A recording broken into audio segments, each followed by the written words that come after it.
Hey, my name's Rich. I use they, he, him pronouns. You're watching my YouTube channel where I play amazing tabletop role-playing games with friends. This is the 10th. We've reached double digits, 10th and final session of Power Beyond Doubt. 5 years later in Halcyon City, this has been a really fun experiment with all of us where we took a Masks game that we had run for a number of sessions last year and aged up those primary characters, added a new member to the team, and ran it in gens powered by the Apocalypse supers for adults, for grown-ups, grown-ass supers, called Power Beyond Doubt, which earlier in this series was working under the working title of Project Lycra. Now it is officially Power Beyond Doubt. I've gone back and renamed all the titles, but if you listen back and I hear a different intro, that's a little more work than I'm willing to do. So just, hey, it's Power Beyond Doubt. It's always been Power Beyond Doubt, except when it wasn't, but now it is. This is the final session. A lot is going to happen. Let me give a brief recap of where we are. I guess with too much air, I think it was a little too much. Okay, so in the last few sessions, things have been leading towards this titanic confrontation where it was revealed that the hosts of heaven and hell were in conflict against something called the abyss or oblivion, the nothing, a thing that would destroy not only the earth, but then also draw in those souls that went to heaven and hell and take over. Betty Buckley, the ex-wife of Reverend Hazard, asked for Ashley Banner and Reverend Hazard to take her on as a touchstone. She said that she would be some kind of key to help, but from that point on, you guys have struggled on your own. You found that there was a mage, a wizard who was originally a member of one of the early super teams. He called himself Shade. He was a member of the Alliance. It was so early that they didn't have to quantify what the Alliance was. It was just a super team called the Alliance. Shade, it turns out, who was a kind of sorcerer supreme, was guarding with his life to the very end a shard of something known as the Star of Peng Zhang. Now, the Star of Peng Zhang, you believed might have brought about oblivion, but in his last moments, he revealed to Reverend Hazard that, in fact, that shard, if the star pieces were to be reunited, would empower a protection that would keep the Earth safe again from oblivion. You know that the forces of this abyssal union have 3 pieces of the star. You have now gained the piece from Shade, and you had also earlier gathered a piece from a museum the Shade was trying to get for himself, working on his own, not calling upon his teammates because they're all dead, not calling on any allies because he's an old man and cranky that way. Now, that one shard that you earlier had obtained, you gave to Onyung Kim and Feline, and the 2 of them are protecting it, mostly by being hidden in a pocket dimension of Onisha Apal, aka Armature's design.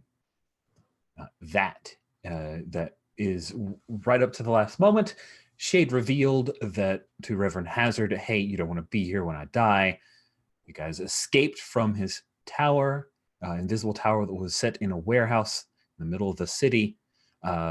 Marcus Mayer, aka Atlas, jumped forward. Ashley Banner swooped in and flew everyone away. We had a big explosion. Everyone was thrown clear, though, because comic book / action movie logic. That was where we had ended our session. So now, let's go around the horn one last time and introduce all of our wonderful characters here, the primary cast, as it were. We will start. I'm going to go alphabetical by character super name because I just need a challenge on the last time. We start with Alex. If you could introduce yourself and tell us a bit about your character. Well, I would have been starting either alphabetical ordering system. I am playing Unishu Pal, aka Armature.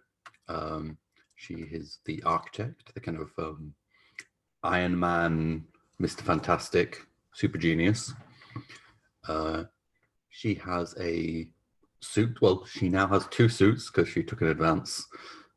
Her original classic suit is basically a swarm of tentacles that forms over her body to form the limbs, because she is a quadriplegic, so it replaces her limbs, gives her hands, legs, and Dr. Octopus-style tentacles when needed. She's not a supervillain. Always have to check that. Not in this reality. Not in this reality. Just a few others. And she has her own little private lab and a couple of personal assistants. One being her ex-AI monstrosity creation, now personal assistant, Project Fuse, and the other being Farouk, who was the engineer who used her designs to build her first prosthetic suit when she did not have the limbs to do so.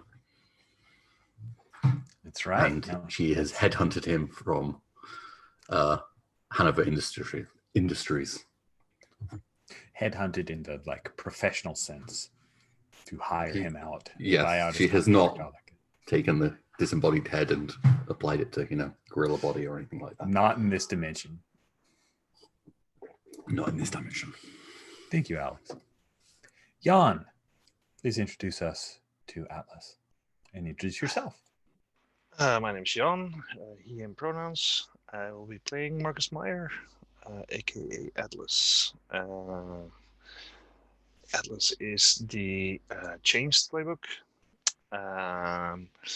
He used to be in a wheelchair with Duchenne, and then he got experimented on by the Hanover Institute, and then he became a 7.5-foot tall, muscle-bound dude.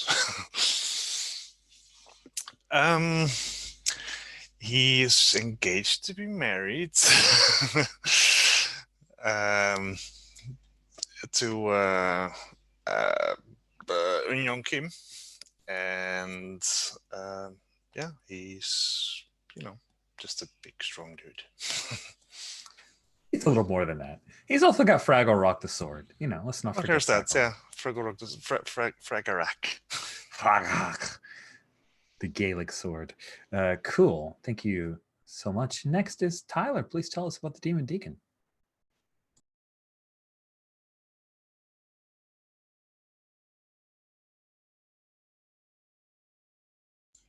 You're muted. Gosh darn it. I'm playing Repertory Hazard, the Demon Deacon, who is of the Tarnished playbook, kind of John Constantine, only in my case, a very redneck John Constantine, as he was a East Texas preacher, revivalist preacher, had been since he was a kid, grew up in that sort of biz, but in fact was a bit of a sinner in the deepest sort of way, a hard drinker, and as we mentioned, the Blessed Betty Buckley was his wife, who he lost through his dealings with demons, and he has been on the run from the demons since they tend to ask things from him, and he's worked a bit as an intermediary between the higher and lower powers.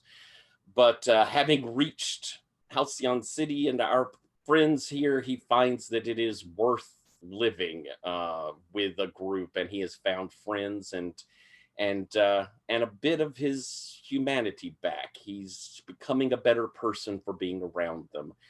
He has the ability to kind of summon and use demons. He does illusions. And he can also do an Eldritch Blast, which he has sort of picked up here right recently. Pretty sweet. Eldritch Blast. Can't turn that down. Last but certainly not least, our games designer, Jen. Please introduce yourself and tell us about your character. Hey everybody, I'm Jen. I use she, her pronouns. And I am playing Seraph, aka Ashley Banner. Seraph's a half angel, half human, all badass who flies around protecting Halcyon City with the general Paragon package. The Paragon being sort of the Superman / Captain Marvel, Carol Danvers sort of archetype. So very potent, just sort of has a broad slate of powers. Seraph's a bit more focused. And then in her day-to-day life, she is Ashley Banner, sort of a gigging musician. I can't remember right now off the top of my head, a session musician, as well as, you know, trying to make her own music and get some of that off of the ground. And she is married to Lisbeth LeBlanc, who, you know, has the real job that brings home the actual bacon.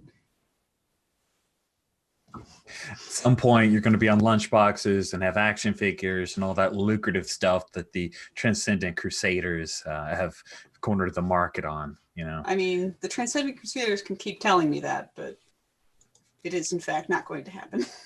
Oh, too bad. Hashtag not this series. Okay. So, with the recap going, we open up. That's maybe we had like the call out of you guys standing outside the burning remnants of the Sorcerer's Tower, and that's where we saw the little call out bubbles of each of you and your histories and the like. Turn the page to a double page spread. It is down in the corner of the 2-page spread. We see the armature shop. The not armature herself, but Onisha's uncle and aunt's little bodega shop. And then over top of it is here. I think it is best because Rich and sometimes word descriptions are less good than, you know, pictures worth 10,000 words. So let's just show the picture of the thing that looms over it. And that is, it's not in the ocean, it is in the neighborhood, looming over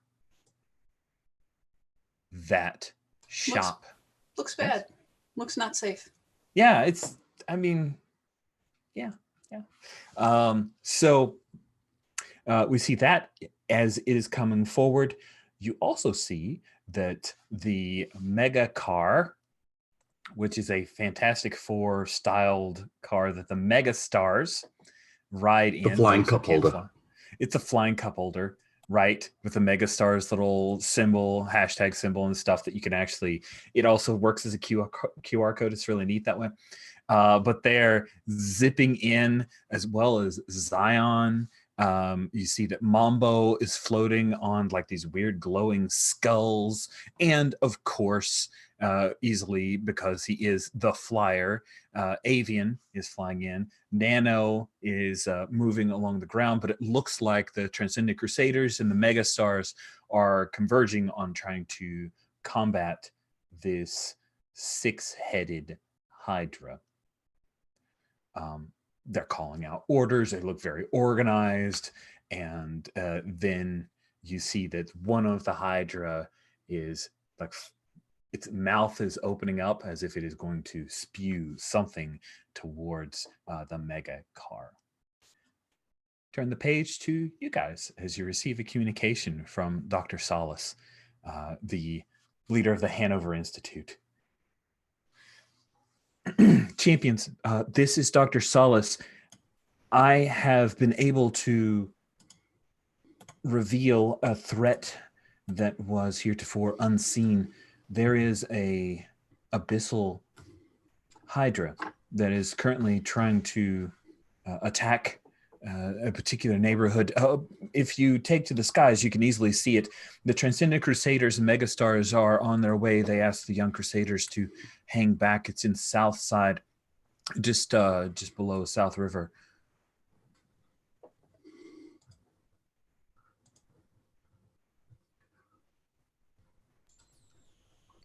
So Marcus Mayer, holding one of the shards of the Star of Ping Zhang, you can feel the tug of it towards its siblings. So we should gender shards of a star, right? But you can feel its tug, and that tug, sure enough, is pulling you towards the southern part of the city. I will inform the rest of that. Is that the only direction it's tugging? Why, yes, it's yes. the only direction that it's tugging. That makes sense. They have the other three. Mm. And they're traveling with them. Well, like you bringing up really... little holographic satellite imagery. Okay, do I now know? Oh yeah, you pulled that up. Awesome. Yes, in fact, what you pull up, like we'll see like a picture-in-picture set of panels, and you see that the thing is moved forward. You see the mega car is like flying off. It's been hit at some point, and a couple of members of the mega stars are trying to figure out if they should bail or stop it from plummeting into a building. And things look quite harried. I looked at Atlas, Marcus, and I just like gesture the holographic display that shows our neighborhood. Oh. Yes, because you're like down the Bad. your mom Yes. and dad are down the street from one of the shop, aren't one they? of the Hydra's claws is on the same street as your parents' house. That's bad. I have 4 company resources. I would like to use at least. I mean, I've got the lockdown protocols for the shop, but could some sort of anti-air type turret system thing Some kind be of deployed? satellite railgun system that you just I happen to was have put thinking in something place? more land-based. Oh, nice. Okay. You know, something aim upwards rather than downwards, because satellite railgun from space. I mean, it's hard to calculate it, so it hits, it stops, the beam just impacts the thing, it doesn't go right through. Orbital bombardment there is Yeah. an imprecise science. It's also I mean, kind of I'm working all terrifying. the time to, refine orbital bombardment, but you're right, it's a All bit, right. I am wishy-washy down with science. this. It sounds like what you're doing is trying to use that in order to be able to act from here, right? To do Yes. a direct Yep. confrontation. Yeah. So let's do that. That's daring, isn't it? But It I can is. use genius. Right? Yeah. Wait a second. Oh, I got confused. For a second, I thought I had 0 genius. That seemed wrong. No, I have. Okay, rolling. That's a large number. 6 plus 2. Well, boxcars is pretty sweet, friend. That is nice. So on a 10 plus, you get to choose 2 of those By the way, options. actually, plus 3. I had confidence. Oh my. Oh, Because wait you're a second. Are you overstated? Now I've only got plus 1, but have we changed the system since? Yeah, there was Jen, talk? if you could remind us on overstate, is it a thing we have to have a Overstate's plus still 2? on a 2. Okay, so no overstate, even though I rolled a But now 15. now you have to roll like any hit to get an overstate, not just Okay, that was the Yeah. change. Yeah. Yeah. Okay, cool. Yeah. Thank you very much for that update. And that is very that is a succinct way that I think might stick in my brain. So I appreciate it. I was playing Hit the Streets last night, and a guy was running it who participated in the playtest. So he still had the playtest version of the game a couple of times, and I was like, remember when you suggested that was broken? I changed it before we published. He's like, oh, good. So I don't want to be that for this game. Right. So Yeah. that's how it is. If you are in an overstate, if you got a plus 2, every hit is an overstate reaction. Awesome. Cool. So you've got 3 choices then. I think I've got 2. Direct confrontation? Yeah, I said 2, and I thought you said you got an extra one. just now? No, I mean, I Misunderstand? got an extra stat boosting my. I I see. rolled a 15. Then please make your 2. technically, I rather than misunderstood 14. what you were saying. Yeah. I thought for some reason you had moved. Choose 2. I would like the neighborhood to resist, avoid their blows. Perfect. And impress, surprise, or frighten the opposition, because the neighborhood's suddenly weaponized. So, do you imagine that this was some kind of like gun that pops up from the mayor's front yard, or is this something that was around the shop itself? I think this is. Do you know what? I only install secret anti-aircraft weaponry on property that's least technically, well, kind of. I live there-ish sometimes. Yeah, sure. I mean, it's got a doorway to your pocket dimension. Sorry, the mayors. There is no anti-aircraft weaponry installed in your home. All panic rooms Sweet. built. So what we see is that one of the Hydra heads is coming down for the shop, and we see its big like giant eye, and we see in the shop looking out at the giant eye, and your aunt is like, oh my. And then from the outside, this little pop-up turret comes, and this searing laser just lops off the head, and the head falls and rolls to the side, and then your uncle says, "Has anyone gone to park out front?"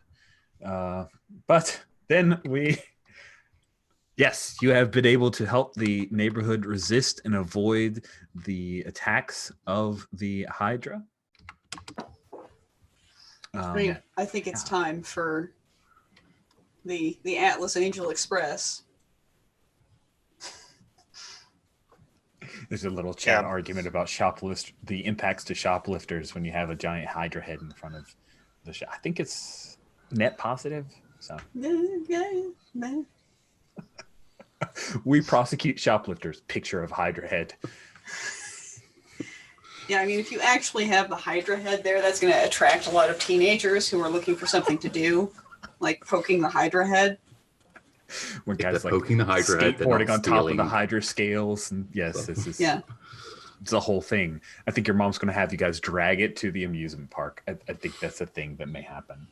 I'm going to give Agus first whack at it. Just saying. Yeah. Sweet.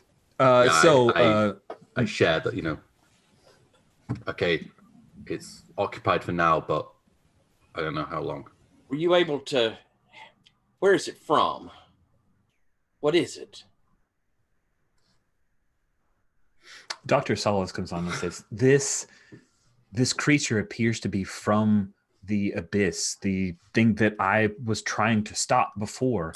It's here now. I need your help. I've already sent forces from the Hanover Institute to try to help repel this creature. I'm not sure what it's after, but I can tell you that it appears that there are 3 powerful artifacts inside the creature, as if it has eaten them.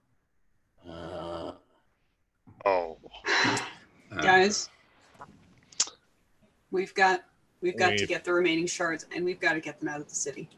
We have to make it spit them out, poop them out. One thing at a time. We might change the area of engagement. Yeah. Get him to poop them out or whatever.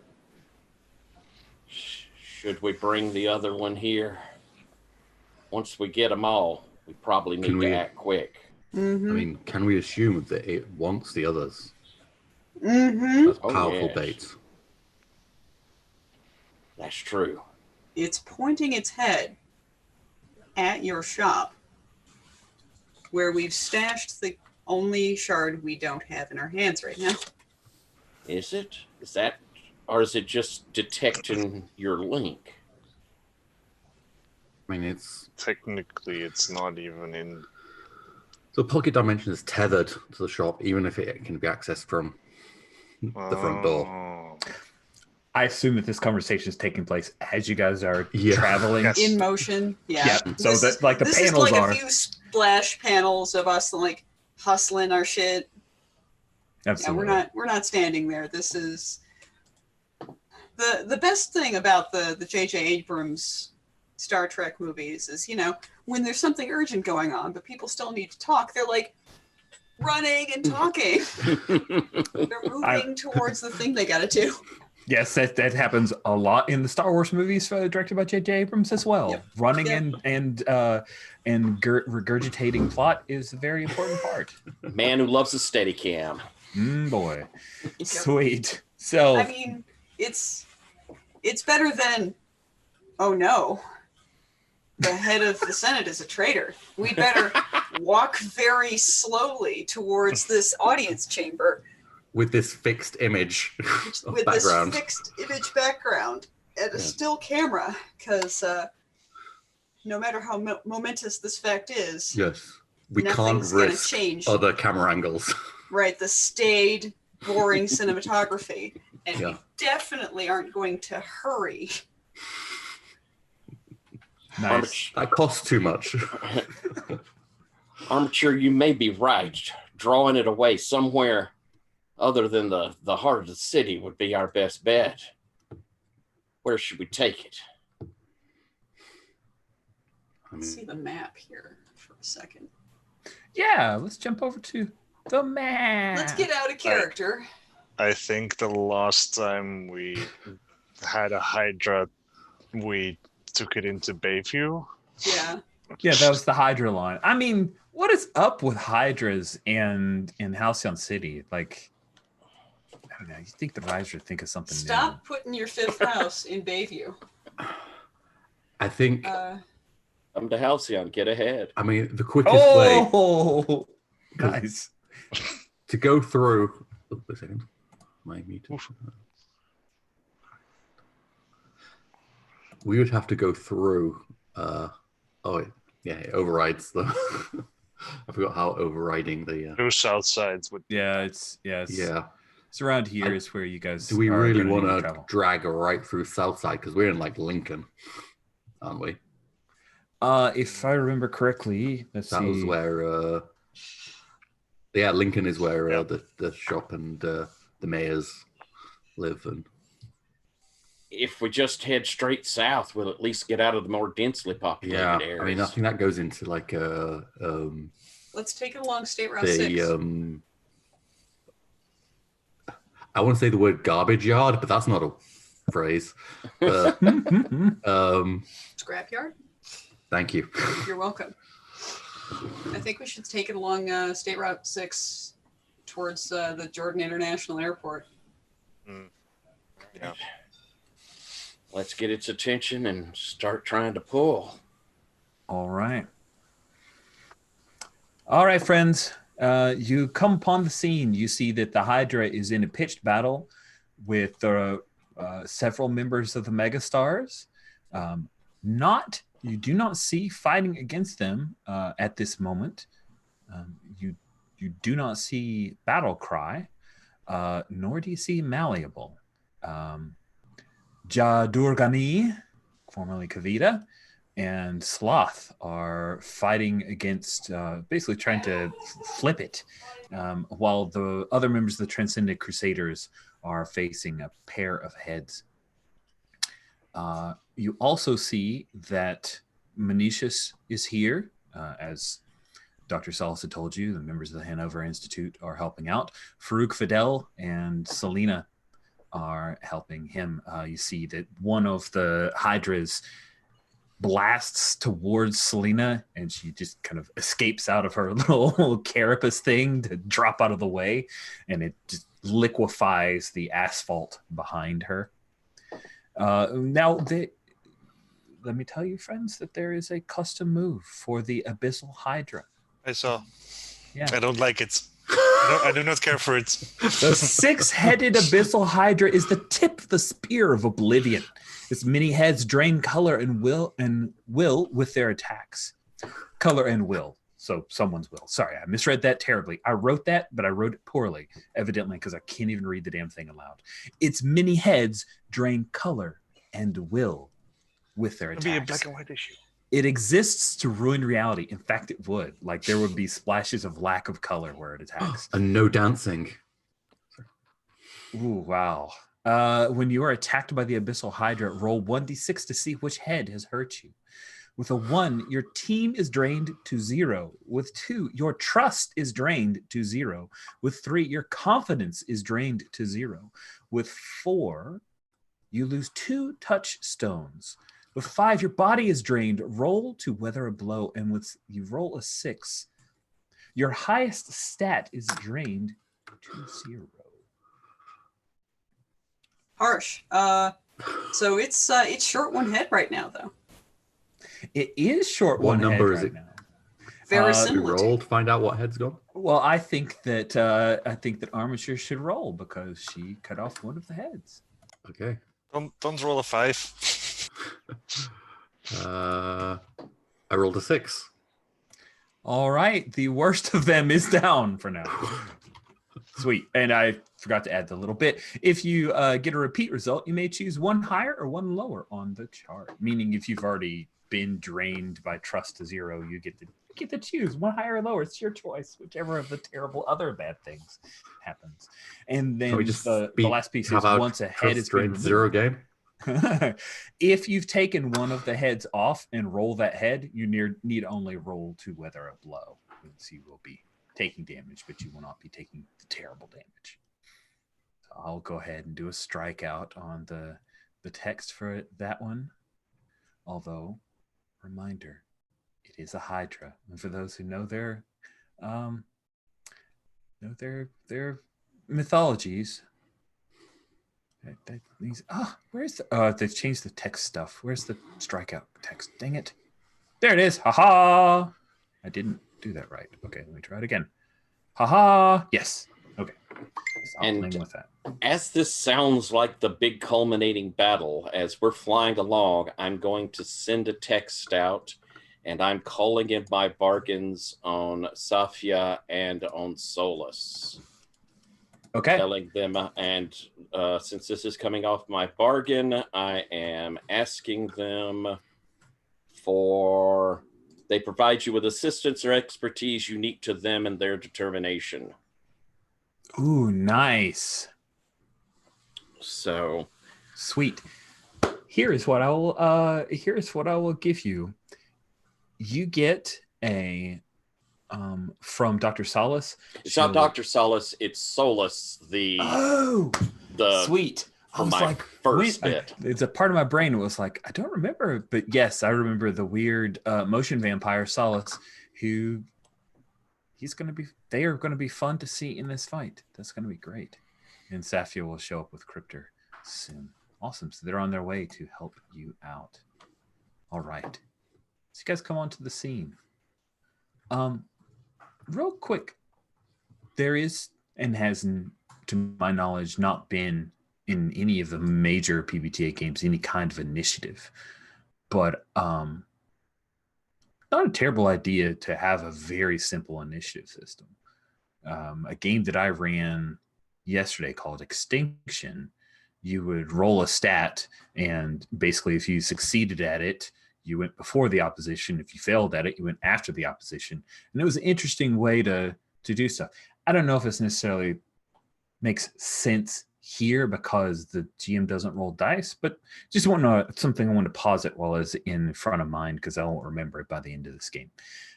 That said, you guys arrive on the scene. This Hydra is fighting people. You can go dip your toe into it. Not a bad idea. Who would like to go? Shall I call upon someone? Demon Deacon, you were calling upon your bargain. Seraph, you're flying somebody in. So maybe Seraph. Let's see what you're up to. Atlas, right? So where would Atlas like to be dropped? Dropped? Lobbed. The world's worst lozenge. However, before you drop me, maybe you should hold on to the shard. I'm not sure what will happen if it eats me. Be safe out there. You too. Yeah. And then I'll let Atlas go. Geronimo. Oh my. So the person with the shard that one of the two shards is seeking for is now being dropped towards the Nope, Hydra? I've got the shard now. Okay, sorry. I didn't catch that little bit, so I'm glad that I double checked. And Yes. so he's on his way down. Nice. And I'm going to carry through with the plan that we discussed, luring it south and away Okay. from the dense areas. So I think this is about as direct confrontation can get for Atlas. So please roll with daring. All right. Let's have a look.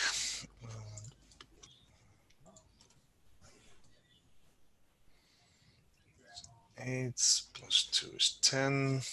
Plus, let's see, 2. It's a 12. Adds an overstate then.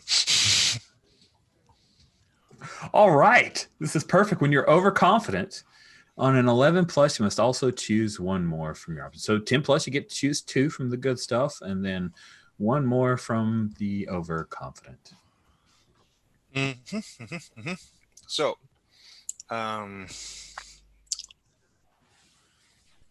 I think I will try to create an opening and resist or avoid their blows. And for the overconfidence,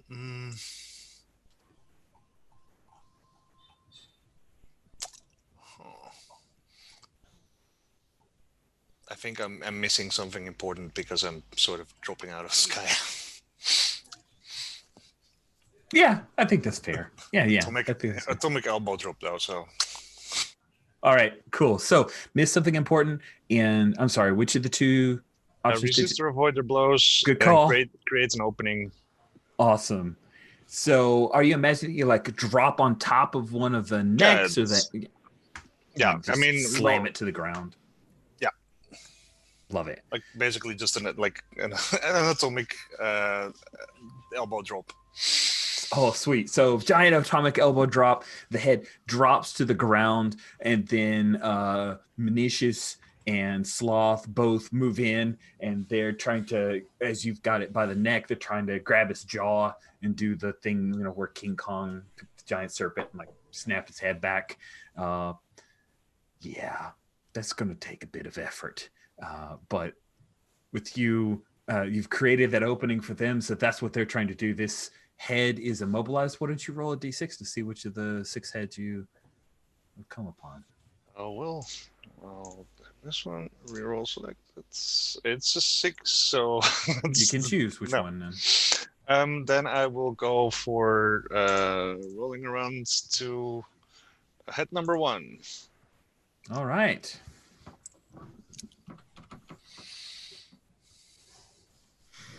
Cool. So you've immobilized head 1. Good job, Atlas. And Seraph, you have the shard. Your attempt is to try to draw it away. It sounds like you were trying to trick someone? Yeah, I'll, fly in the cone of vision of multiple heads with the shard. And you see like the heads just kind of tracking you. be real obvious about it, and then try to glide off. So when I trick somebody, I roll with genius. I just upped my genius a little bit. And I trusted one way, so. Nope. More dice. Yay! Opa, so that's a 6 and an 8 plus 1 for a 9. So definitely I choose that they buy into the trick. Nice. So you fly, you kind of swerve past, and 2 heads track you, and the thing knocks over a couple of buildings as it shifts its attention and starts to lumber after you. Meanwhile, Zion has used his heat ray vision, and he's trying to laser into one of the kind of the chest, like near a couple of heads, trying to sever the head of at least one of these creatures. Demon Deacon, You're being held by Onisha. What are you doing? I am going to attempt to summon up a demon. Trying to bring in, I know my classics. I'm going to try and bring in a Nightmare Pegasus. Nice. Not an illusion, a legit summoning, right? A legit summoning. Hot. Does it feel like wield your power, creating something useful from environment? I think so. Okay. Let's see how that goes. And that would be off confidence. And with my power, it's a pretty decent roll. Come on, baby.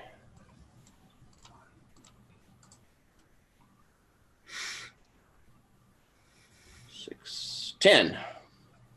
Nice. Wow. Dang it. You guys are good at this stuff, heroes. All right. When you wield your powers on a hit, you choose 1. On a 10 plus, you choose 2. So I think it's still an overstate, though, right? It is an overstate. Yeah. I'm going to, my choices are, I'm going to create something useful for my environment as a fiery portal opens up in front of where we are, and out of it flies this black nightmare with huge bat wings.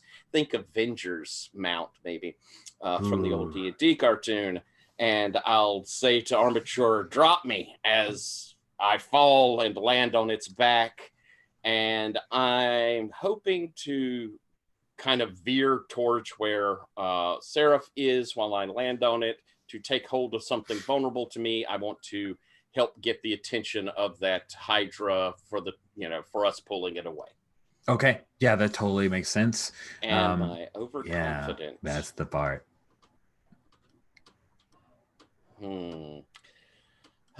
My powers affect something they shouldn't have. Yes. Oh, yes. As hellish creatures see the opening and begin crawling forth through the portal, entering this reality.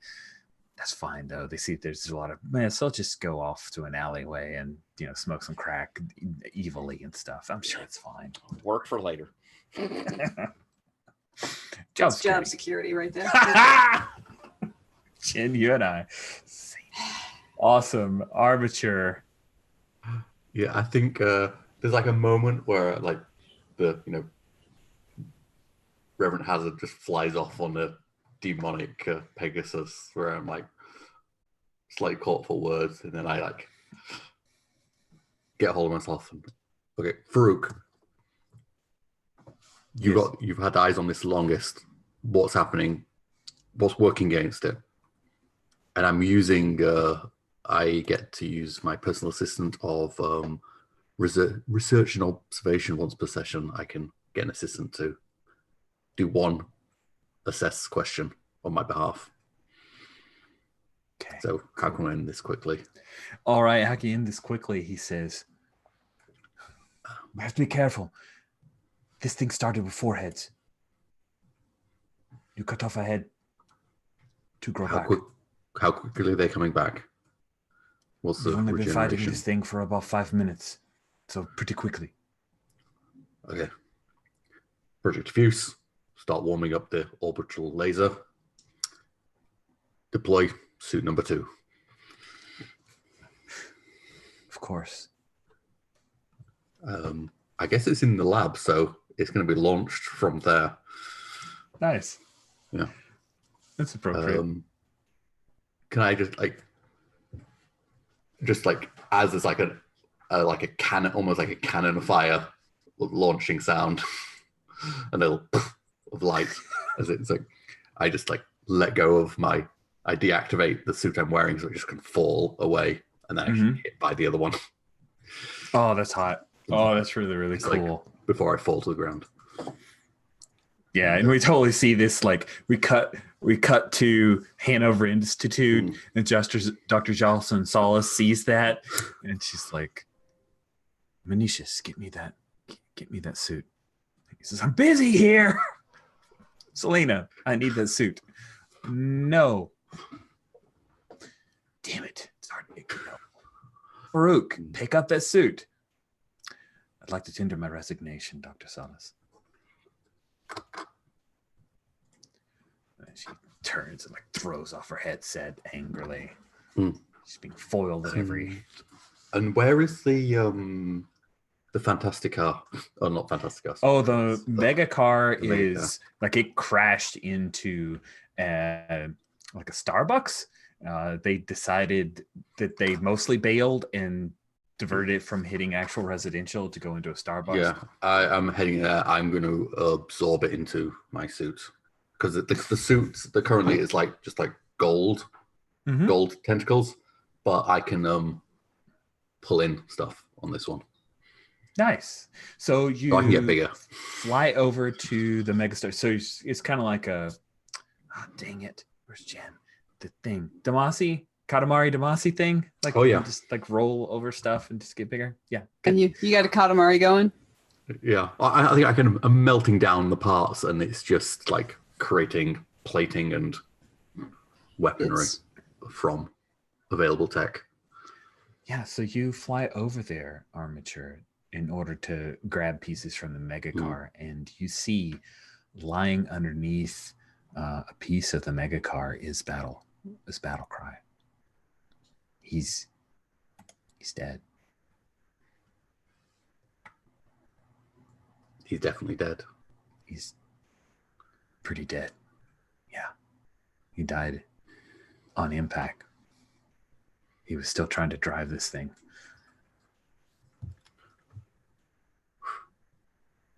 Is there anyone around, just civilians? Yeah, there's some civilians who were there. They tried to move clear. A few people have gotten hurt.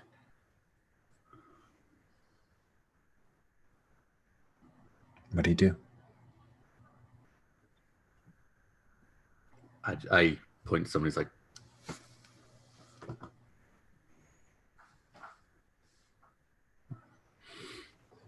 just make sure he's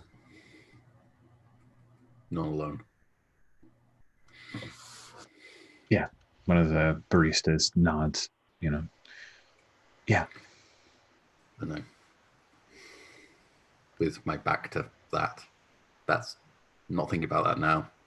I'm getting ready for going back in. Okay. Cool. So Seraph and the Demon Deacon, the two of you are flying, leading this thing away from the more populated parts of Halcyon City.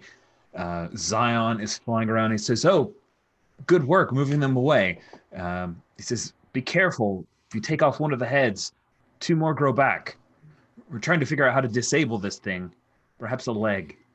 And he's again starts to sever around the neck area and one of his legs with his heat ray vision while the thing is blasting. One of the heads is blasting away at him. So yeah, Seraph, what are you doing other than just leading it away? Is there anything else? Ooh, I think I would quickly pass along a little graph of projected head growth based on time. Since I got that knowledge, I would have shared it. Right. Nice. Yeah. So,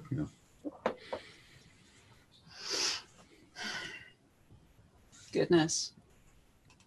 So I imagine one of the head that Manicius, as well as Atlas and Sloth are all working on, it's being drug along by the rest of the body as you guys are trying to snap this thing in half. That's pretty great. That's terrible, but also awesome. Oh, that's right. It's all on top. All right. Yeah, I'm confabbing with Demon Deacon here because he's our resident spelling expert. If they're coming back, it's better to try and disable them if we can. But once we get out of here, I think the best thing we can do is cut her open and gutter out those other pieces. Honestly, we get the pieces, we'll seal off where it's coming from. Either it'll go back or, well, We can deal So we with have it to then. go in from underneath, is what you're saying. I think that's probably going to be best. I All could right. try and... See you in a few minutes. All right. And We see that I bank at off. Sorry. Okay, you bank off. You guys have gotten it up to State Route 6, so it's moved out of Lincoln proper and into an area where it's tromping on a bunch of cars, but these cars have been abandoned. People are getting out. We've got Halcyon City Police Department. They have figured out how to try to lock down the city in a very quick manner, so they're trying to stay out of the way. They're like helicopters that are flying, enough perimeter to where they're not going to be easy targets for the Hydra, but they're trying to coordinate getting people out of your way so they can deal with this creature. And yeah, I start looking for a good staging point. Cool. And I think I'll also message Atlas and be like, "Hey, Atlas, is Froggerok still hungry for glory?" Always. All right, meet me under the intersection of State Route 6 and that weird Jefferson loop that becomes Albus loop for a minute. You know what I'm talking about, right? Yeah. All right.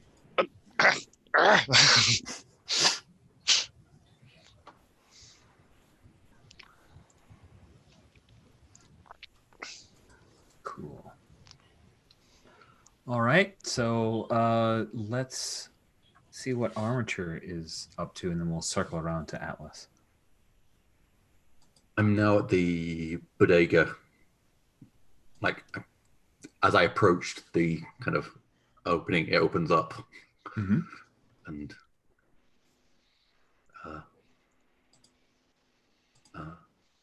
Uncle, Auntie? Your uncle comes around. He's got a shotgun. Monisha, I need you to start bringing civilians into the shop. All right. Of Once course. it's at maximum capacity, it will lock back up again. I'm going to have to borrow the anti-air weaponry. Good.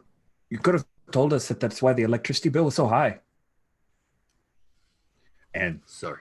your aunt, she like heads out. She's telling people, "Get in! So keep it. Whoever could be safe in here." And if you're hungry, you come. It's free. Whatever you want from the shelves, just come in. People are all rushing in from the neighborhood. I trying to quickly deactivate theft protocols. Nice. And I strip that laser tentacle turret off the roof into my suit. I probably should say the stuff about my new suit. Yeah. Because of its weaknesses. Oh, wait a second. It has limited operation time and it's easily detectable because it is draining a lot of power all the time to keep going. Nice. And it looks menacing and sleek, especially as I add more parts to it. And it is powerful and can become massive and has versatile weaponry because This is kind of your Hulkbuster armor, as it were. Yes, it's my Hulkbuster armor. Yes. Nice. Oh, that's awesome. So now I have I think I'm now maybe Atlas's size as I start stomping off away from the bodega, and with one arm is now some sort of laser cannon. Oh, nice. Oh, that's cool. Same one that decapitated the head of the Hydra. Oh, hell yeah. That Hydra is not going to be happy Yeah. with you. Sweet. Atlas, you, Sloth, and Manicius are dealing with a head, but you've gotten information that maybe Manicius has, but you're pretty sure Sloth doesn't. You can see the Sloth, he is in a complete rage. He is desperate to try to rip this thing's head off. But you've been told that if you rip its head off, two more are going to sprout back pretty quickly.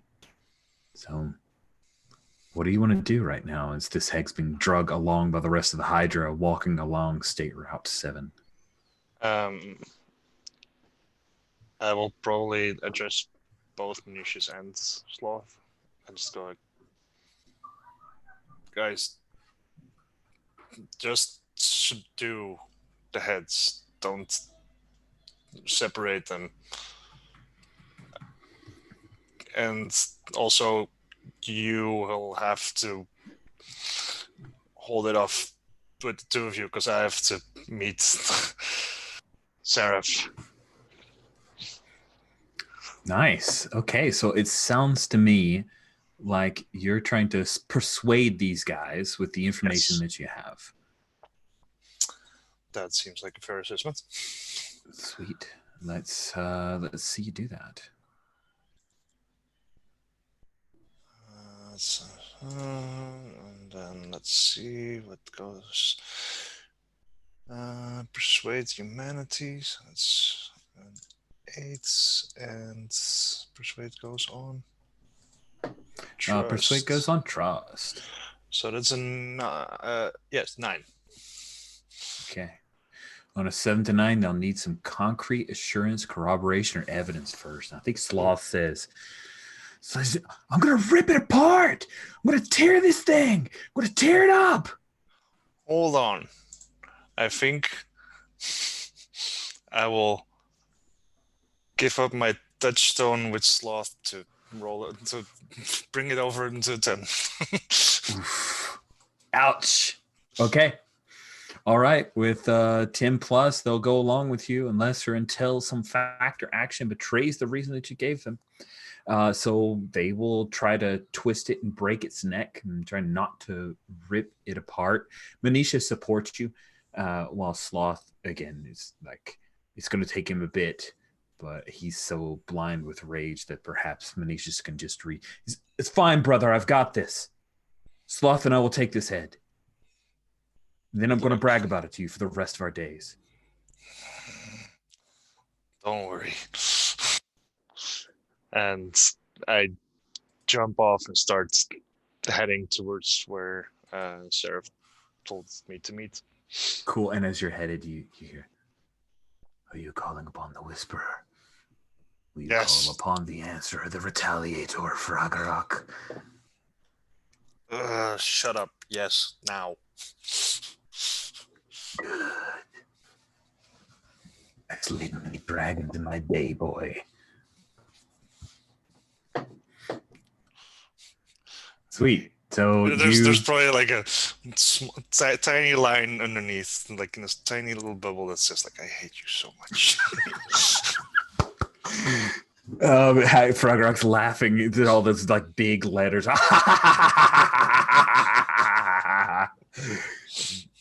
So Demon Deacon, it appears that you and Seraph have formulated a bit of a plan to get near this thing's body. So what is it you want to do here? I believe Seraph is heading down towards the meetup, so I'm going to stay high to try and provide cover.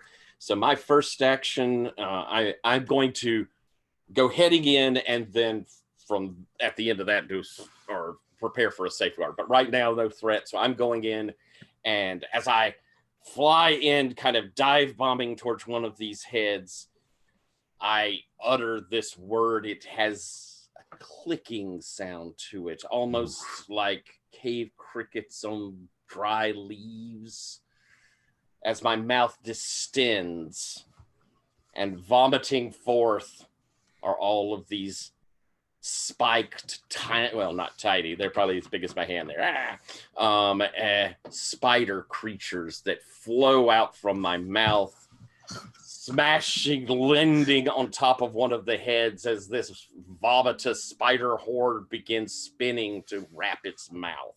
Holy crap.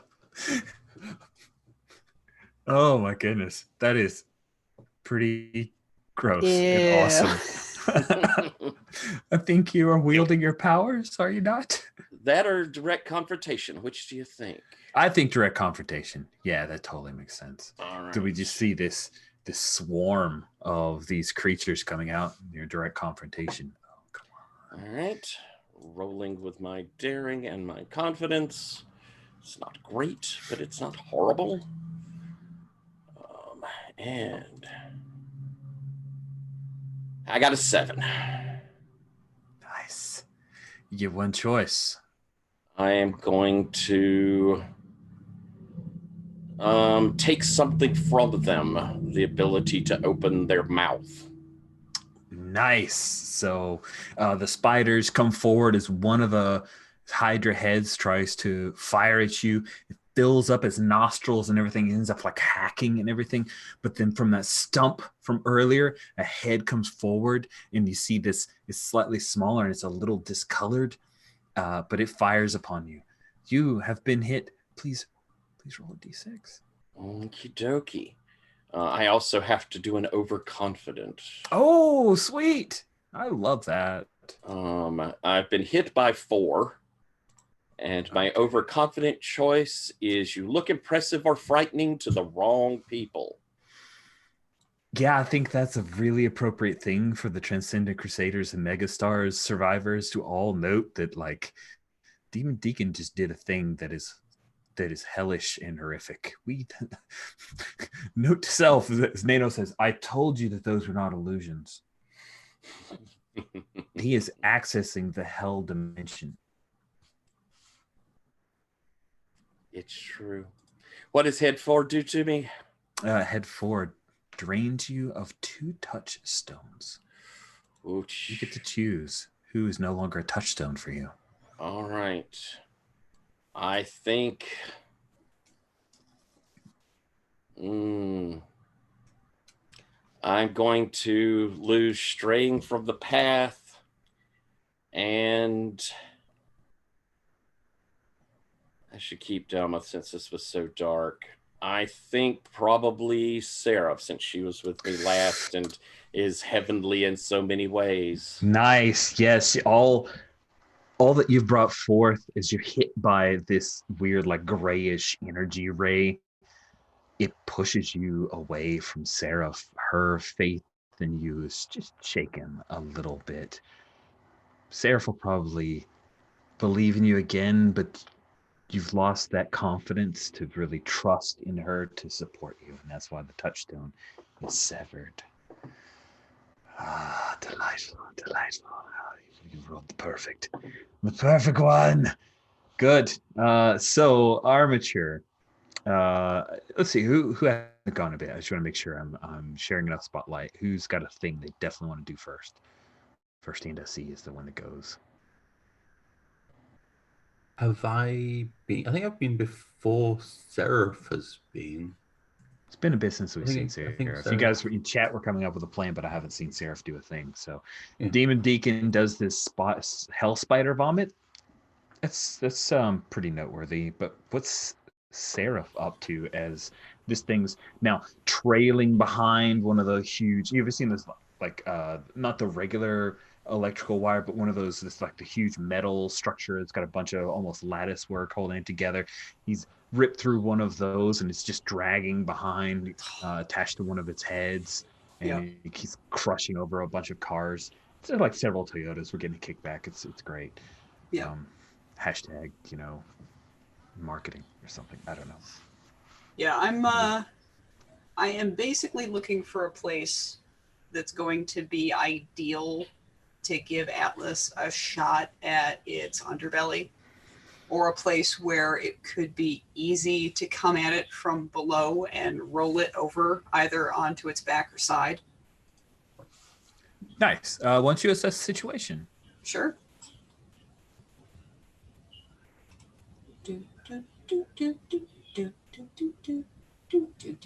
All right. Assessing's a confidence aligned move. I'm not doing super great there. Basically rolling flat. Hey. All right. So that is a 7. Okay. On a So 7 yeah, to what 9, gear can I ask use what? to flip the Hydra on its back or side? Oh, that's a really cool question. So I'm taking a look at the map. It's right near an airport. I don't know. Does anybody have any cool ideas for a thing that as this Hydra's chasing after everyone down a pretty major highway? Maybe the airport has some underground tunnels, and like I could bust out of the underground tunnel and yeah. Or there's like, oh, you're about to go over a bridge, right? Like right.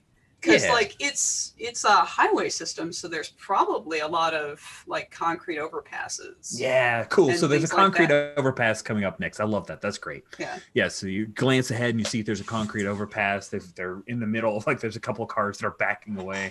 I don't know if you've ever seen the one video of the person who was like threw their car in reverse, and then there's like this river, flooding river that's like coming towards them. Oh lordy. I like that. Yeah. Yeah, so it's coming up to that, and when it hits sort of the right spot, I need to try and make sure that it stays up on the overpass, and then I'm going to swoop under and topple it so that it rolls on one side, and I will mention in comms that that's the plan. All and right. That's what I'm doing. And so who's kicking off our strategy? Is this the kickoff moment, or? I think so. All right, then I'll take the momentum and I will pass it to Atlas, spending a team to add 1 to our momentum pool. Beautiful. So we are engaging the teamwork rules. All right. So you've passed it to Atlas. Atlas, you've got the ball, as it were. It's been served, and now it is your choice. What do you want to do?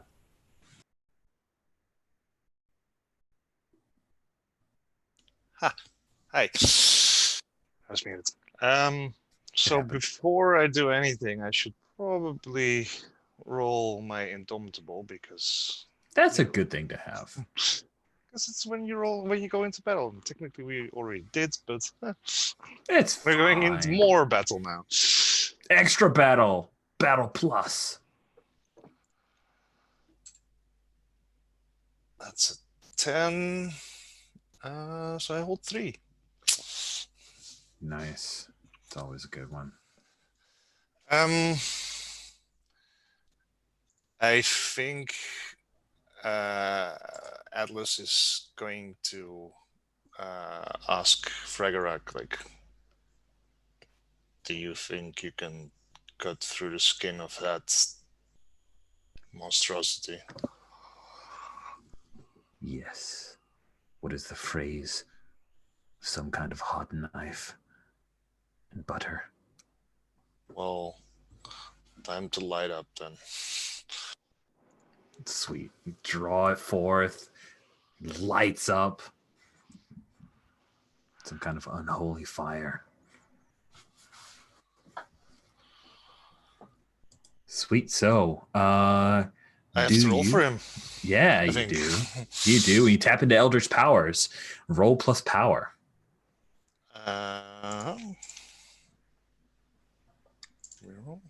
Oh, that's not good.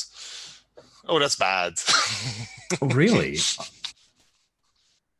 Oh, once. So with power, that becomes a 3.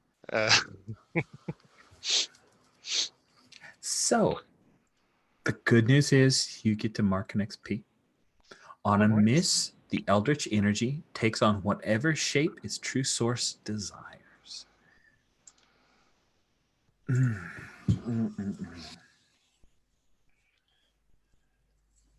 Yeah, I think at this point, it desires to be primary. It wants to wield your body because you have willed it for so very long. Ooh. Ow. Yeah. So you can talk as Atlas, but if you do a thing it doesn't want, there's going to be trouble. But you can tell that your muscles are moving without you. You feel like a bit like a marionette. Great. Right now. Hey. And let's see. How do we do this on teamwork? Yes. Let's glance over to our teamwork moves. So I will definitely volley, I guess. Okay. And wait. So So you can pass momentum, and if you want to spend a team, you can add 1. Current momentum pool is at 1, right? Because Seraph did that when you set. Served. I will add a team to raise it. 2 momentum. Okay. And who do you pass to?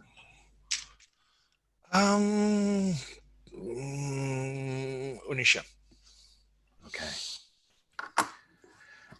Anisha, you see Atlas charging underneath the overpass. Seraph has led the thing into a precarious situation to set everything up. Armature, what are you doing? I'm running through the, I guess, ruined cars and bridges and highways. Awesome. Just slamming some things out of the way, because I can. And I'm on the comms like, okay, I'm making some assumptions on terrestrial biology. And then I'm going to leap and I want to come down with like the hero landing. But the fist is the laser cannon and I want to just surgically just laser beam through where its brain would be. Just one line through, not cut, just and just see if I can basically lobotomize one of the heads. That sounds amazing. Just a surgical strike to lobotomize one of the Hydra heads. Yeah. That sounds like a direct confrontation to me. Yeah, and I'll be using my suits. And I think I'm gonna be doing adding one team and passing it on. Bullets. Okay. This is, I get to, with my strengths, which versatile weaponry and powerful. So I use those strengths. I mean, easily detectable, maybe limited operation time, but maybe I'm not at the end of my power. Maybe that's going to be coming in very soon. I don't know. Your opinions? So maybe just the positives currently? Is the positives currently? Sure. Okay. So that's +2. Okay. Oh, and no. This is a direct confrontation roll, even though I'm using the suit. So +1 of confidence. And where are my dice? I moved it underneath your over to the right. I was moving everybody else underneath their little icons because I play with things. But actually, I don't think it shows that way on your side. So no, it doesn't. It moves it around forever. I gotta stop playing with things, Rich. That is with a 3. So that's a 4 and a 6. That was just a 10. Yep, that is a 10. Dang it. All right. With a direct confrontation on a 10, choose 2. And those 2 will be, once I found the basic moves again.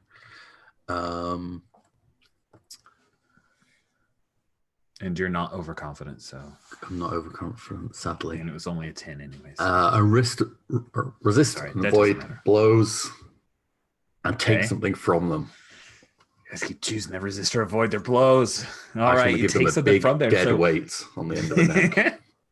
You laser into one of its heads, calling up schematics of similarly sized snakes and lizards to try to figure out where the brain would be placed. Surgical strike, and go ahead and roll a d6. Let's see which of the heads is now lobotomized. 3. All right, the confidence drainer.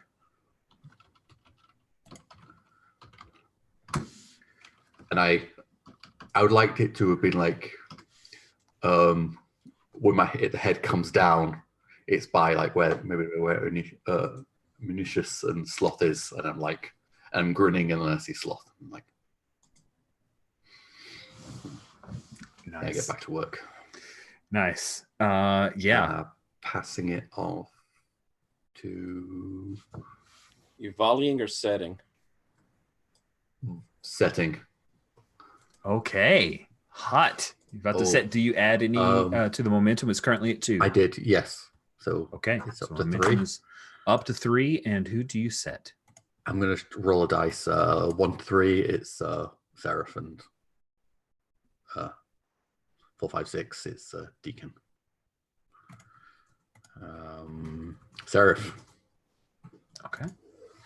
Oh man, if Atlas doesn't get the killing blow, Frederick's gonna be pissed. I think we've got a 2-step to get it to a killing blow anyway. That's true. That's true. Good point. Well, if we get it on its back, I think we can. All right, we're good. Yeah. You guys reminded me. There's another step to this plan. Yep. All right. All right. So I will spike it. So when I spike, I roll with the momentum pool, +3. And that is 6 on the dice, +3 for a 9 total. I have a touchstone I can fire off, maybe.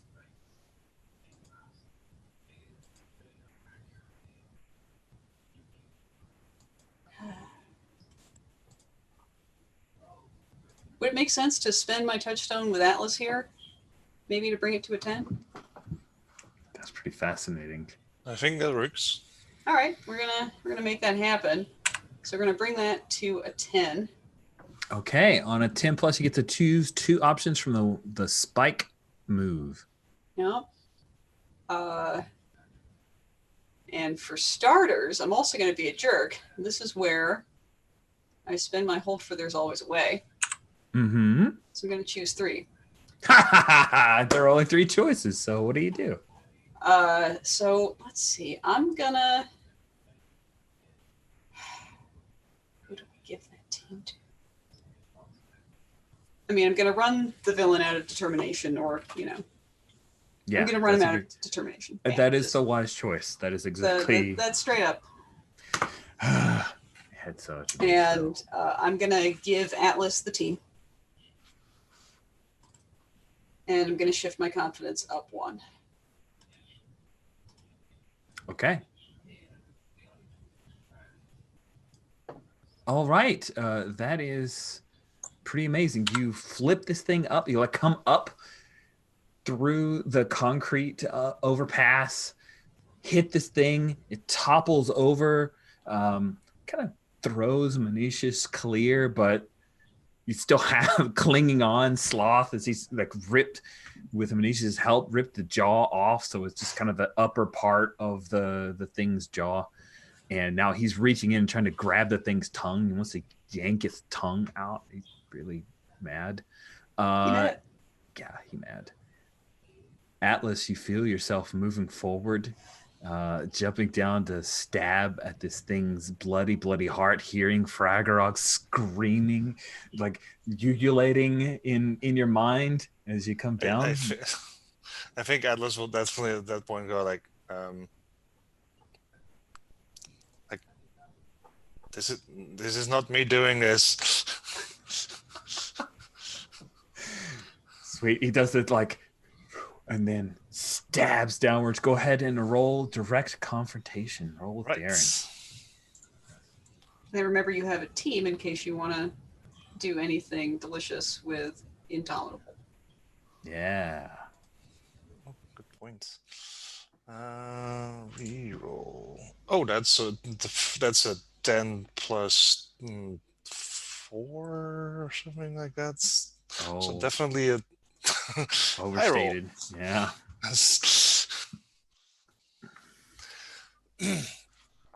Right. So, I mean, I definitely want to spend a hold on my Indomitable just to name a character on the scene, but outside of my reach and crossing the distance before they have a chance to react, to keep myself safe a bit. Good. So I don't get to attack you back. Dang it. Pretty smart.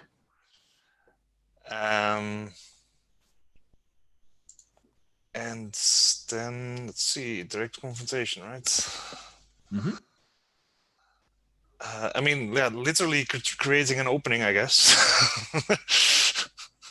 Okay. And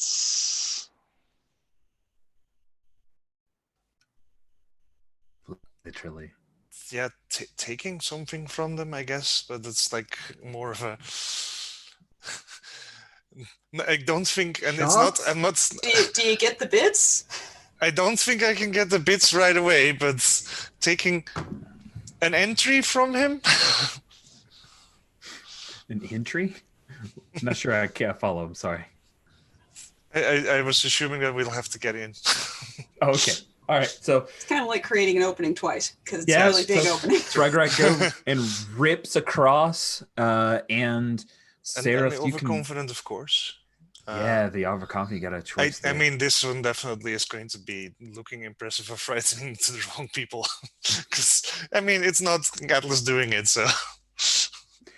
I mean, Sloth's impressed, but everyone else is like, okay, yeah, Atlas is. That's a bit much. Yeah, you're like cursing in Gaelic. Not that everyone has a translator, but I'm pretty Maybe sure. Frog Armature Rock's knows. like, void blood. Yes. Yes, Put it on my body. giving you a little bit of woad action there from Hydra blood. Yep. Nice. Gross. Yep, and you're like ripping in and Viscera, after you but make it fashion. Visionista? I don't know. We'll portmanteau that later. We'll just parking lot that one. That is horrific. Sarah, if you feel the call, like of those shards, they're closer now. Its body as a vessel was dampening it somewhat, but now it sings to you.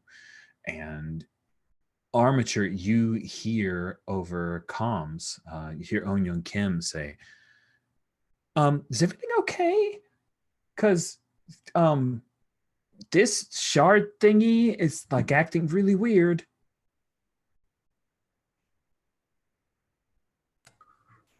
Reverend, is there anything we should know vis-a-vis the shards? It may be that being in such close proximity is starting the process. We need to get them together and be the ones to set the protection. The time is now. I'm going in. Onyung, can you get the shard to us here? Absolutely, on my way. And then she'll say, I'm coming, Atlas. And yeah, she's going to be trying to make her way down the state route. So, Sarah, if you're heading in. Sarah, if you want to combine strengths. I don't think we've used that before. Yes. You know? Yeah, let's do it. You should buddy up with the hell spider vomiting guy. This is exactly what an angel should do. Well, it's heaven and hell fighting these things. That was the deal. So yeah, absolutely. So what sort of combination thing were you thinking of? I'm thinking of me doing the blast into the wound that'll open the passage to them. And then, of course, that leaves you to Fly in, basically. Yank them out. Yep. Nice. And we also see that like Zion has grabbed one of the heads and he's snapped it down to the ground. Avian is flying around and keeping one of them situated, trying to chase after him. Nano and a couple of the other megastars are dealing with other heads, trying to keep this thing open for you guys to finish it off. That they don't know the plan, but they kind of get the gist, so they're doing what they can to help out. Seems like the most motion that this fight has had, so they might as well back it up. It's like, we've got an opportunity, take me down. Hold it. It's like, hold it down. Yep. So Crusaders, all right. they will take the glory. And Do you have team to spend for it? I do. I do not have team to spend for it. Okay, so I'll spend team for it to give us the benefit to open it up. And that gives us the +1 forward and the combining of the powers. Nice. All right. I love it. All right, let's do this 1-2 shot. Yep. So he basically blasts in the hole that Atlas, aka Froggerok, made. And So- once that blast is over, I swoop in, not unlike a hawk, and just go rip and go inside. Nice. Cool. So as Seraph dives in towards this thing, Demon Deacon, you see this flit of movement as something follows Seraph inside. It's human-sized. You get just a glance at the pale skin and tattooed chest of Solace as it dives in after Seraph. And now the two of you are in this massive, gory chest cavity of this thing. Like one of the lungs is just kind of pressing against you. And you've got the shard, so you can zone in and find those 3 pieces. Yep. There are actual things inside this creature. Effectively, it's antibodies that are large enough to try to attack and sting you. I need you to go ahead and weather a blow. I was trying to find the move because I always want to say take a powerful blow, but it's weather a blow. All right. And you have your one move where you can change your trust or confidence before you roll. I'm not sure if you want to use that. And it would only fuck me right now. That's true. Okay. All right. That's not good. You rolled high? I rolled real high. I got an Okay. 11 on the dice. Holy crap. On a 10 plus, choose from one of the following. You must remove yourself, lose control of yourself or your powers, or 2 options from the 7 to 9 list. Mm-hmm. God, those 7 to 9s are so mean. 7 and 9s are harsh, man.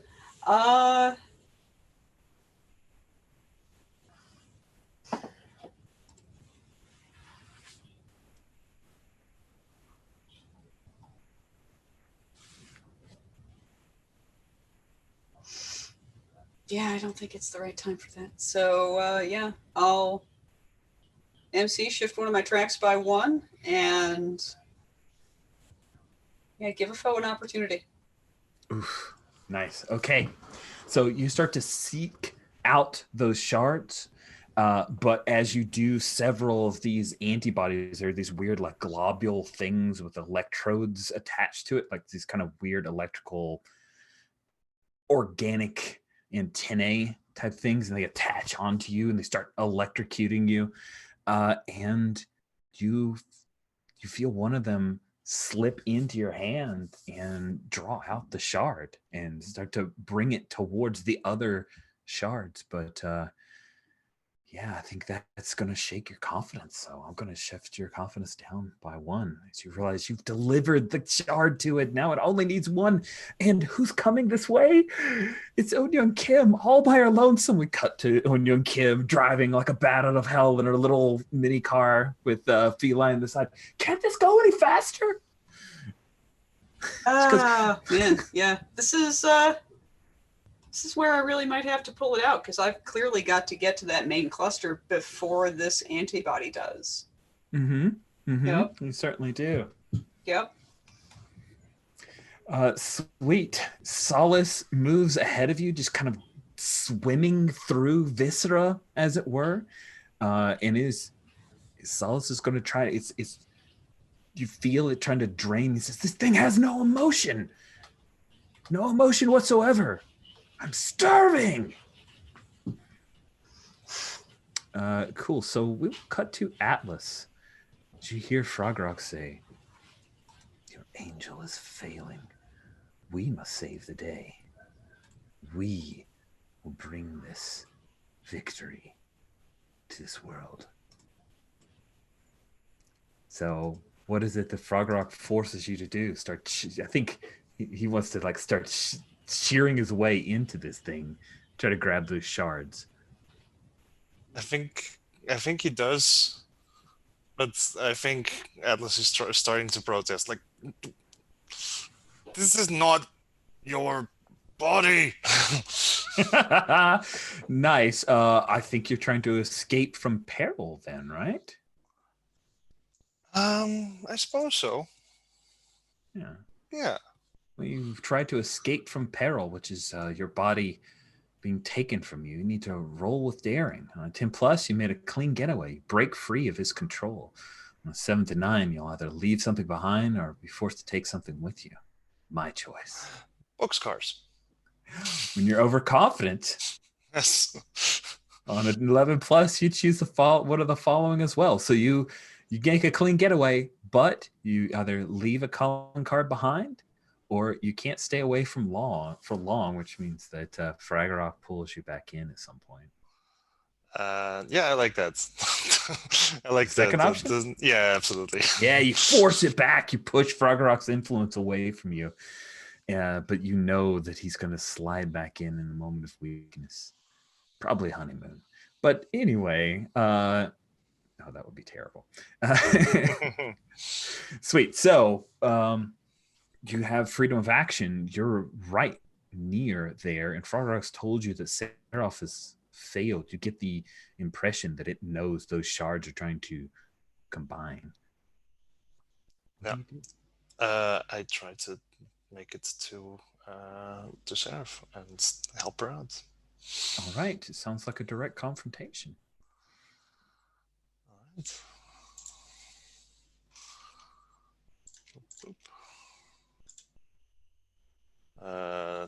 Jesus, I keep rolling really high. Or, snake eyes. But this was a 10, then, the whole 14 thing, overconfident again.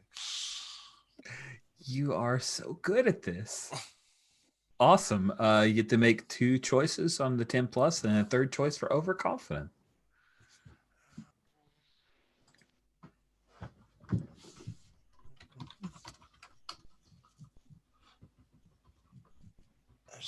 I'm thinking like maybe wield your powers were more appropriate.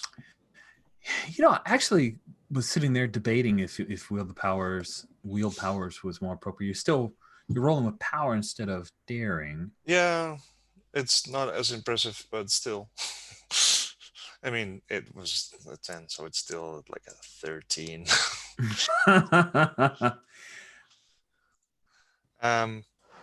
But I'm mostly looking at like it depends on like how we're seeing it, because am I directly confronting the monster still, or am I? Fair. I think in a way you're using your strength to wield your powers with a purpose. The purpose is literally trying to take hold of something vulnerable to you, or neutralize the threat. So I think wield your powers probably. Yeah, that's what I thought as well. So yes, neutralize an opponent or threat, and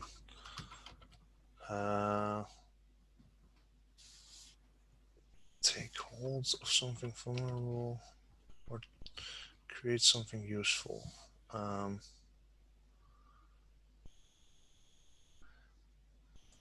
I think create something useful and like creating a path towards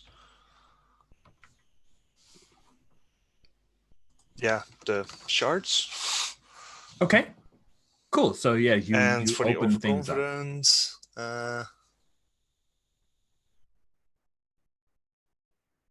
my powers affect something they shouldn't have.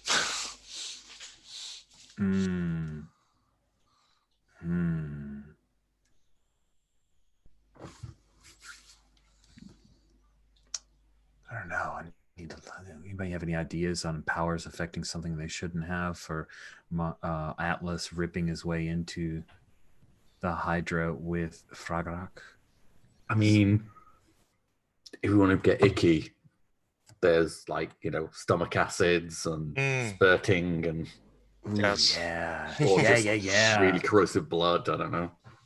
I love it. Yes, some of- corrosive blood sprays out of the thing, and it will hit one of the mega stars. That sounds fun. That their little gilt on top of there. I think. Yeah, I think it like splashes onto PbtA, and she screams out in pain and tries to fly back and away from the blast radius of Atlas and Magic Sword. Does its blood have the color draining voidness going? Yes, it certainly does. I love that. Yeah, so it like hits her on her forearm, and she looks down in horror to see this grayish splotchy part on her arm. Now she's gone all noir, at least on her forearm. Sweet. So does anyone want to do anything other than, like, should we follow right back up with Seraph's action, or is there a thing that Armature or Demon Deacon wanted to do here? I'm going to once I've blasted Seraph in, I'm peeling off to go and intercept Glowbug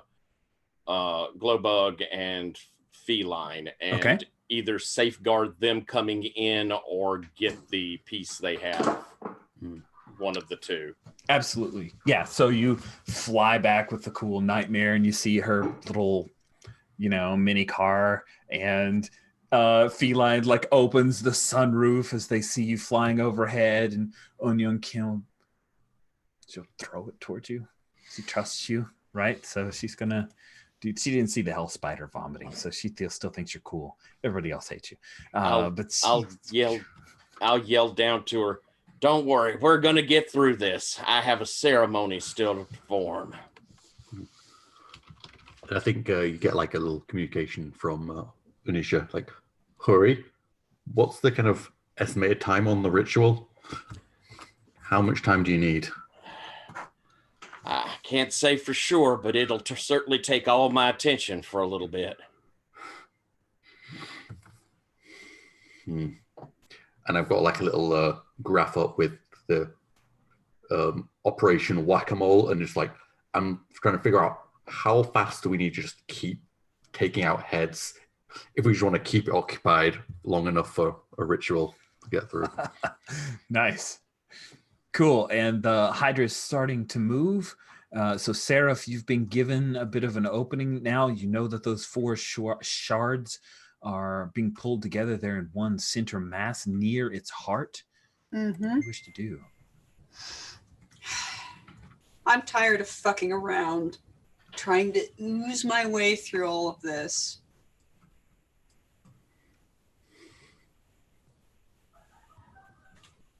This body, that I'm in, it's near the heart.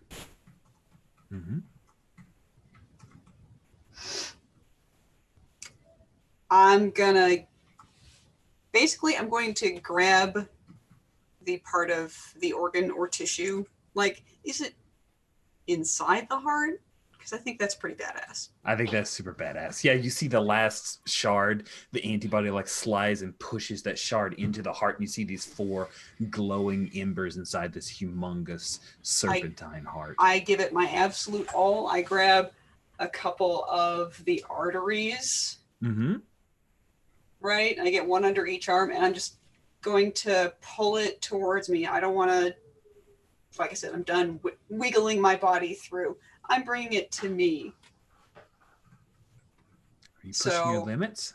I'm pushing my limits. Oh, hell yeah. Yep. I think I'm going to bid 1 confidence and 2 trust.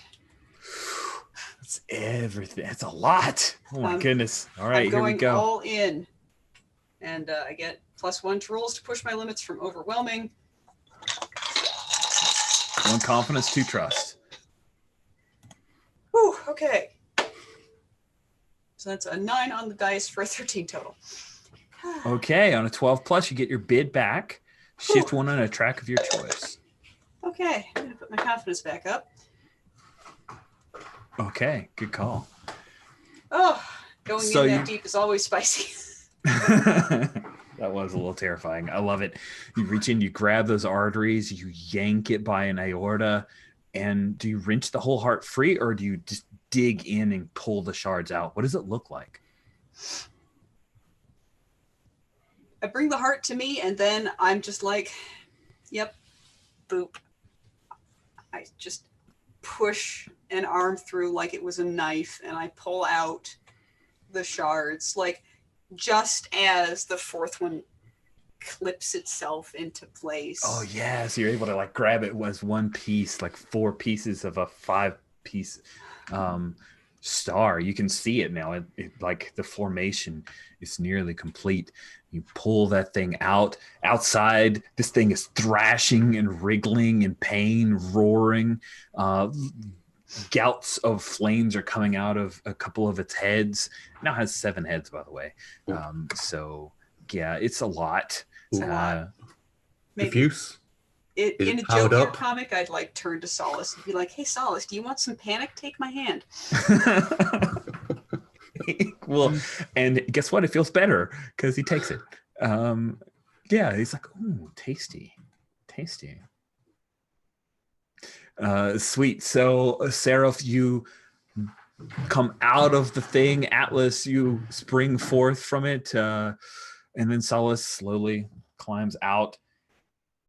Demon Deacon, you are flying back, and we've reached the staple, as it were. So we'll be right at bio break. We're currently at 25 after. Let's take like 5-7 minutes, friends, and we'll see. Can I just insert the little bit I was Please? started? Yes. Sorry. I think you just see arms like, diffuse. Is it powered up? And like maybe you can see like the battlefield, and just in the sky you can see like a little blink of lights in the sky, like amongst the stars. Just before we turn the page to. Nice. I love it. Thank you for adding that in. All right, cool. So let's take 5 to 7 minutes. See you guys in a bit.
While I was sitting here waiting, I was thinking of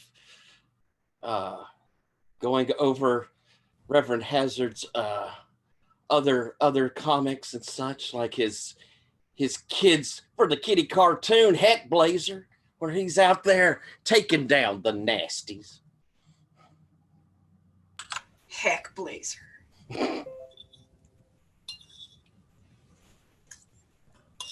You could do a Nat Geo show, The Hell Beasts Within. Mm-hmm. It's all about cross marketing. Nice, yeah. We don't. We just, man. You know what? There is one kind of merchandise marketing that I think Seraph would be okay with. Tennis shoes. Air Seraphs. Air Seraphs. That's great. I'd be a fan of Air Seraphs. You could see instead of the Air Jordan, it'd just be her gliding across, wings and all. Yep. I'm a fan. Mm-hmm.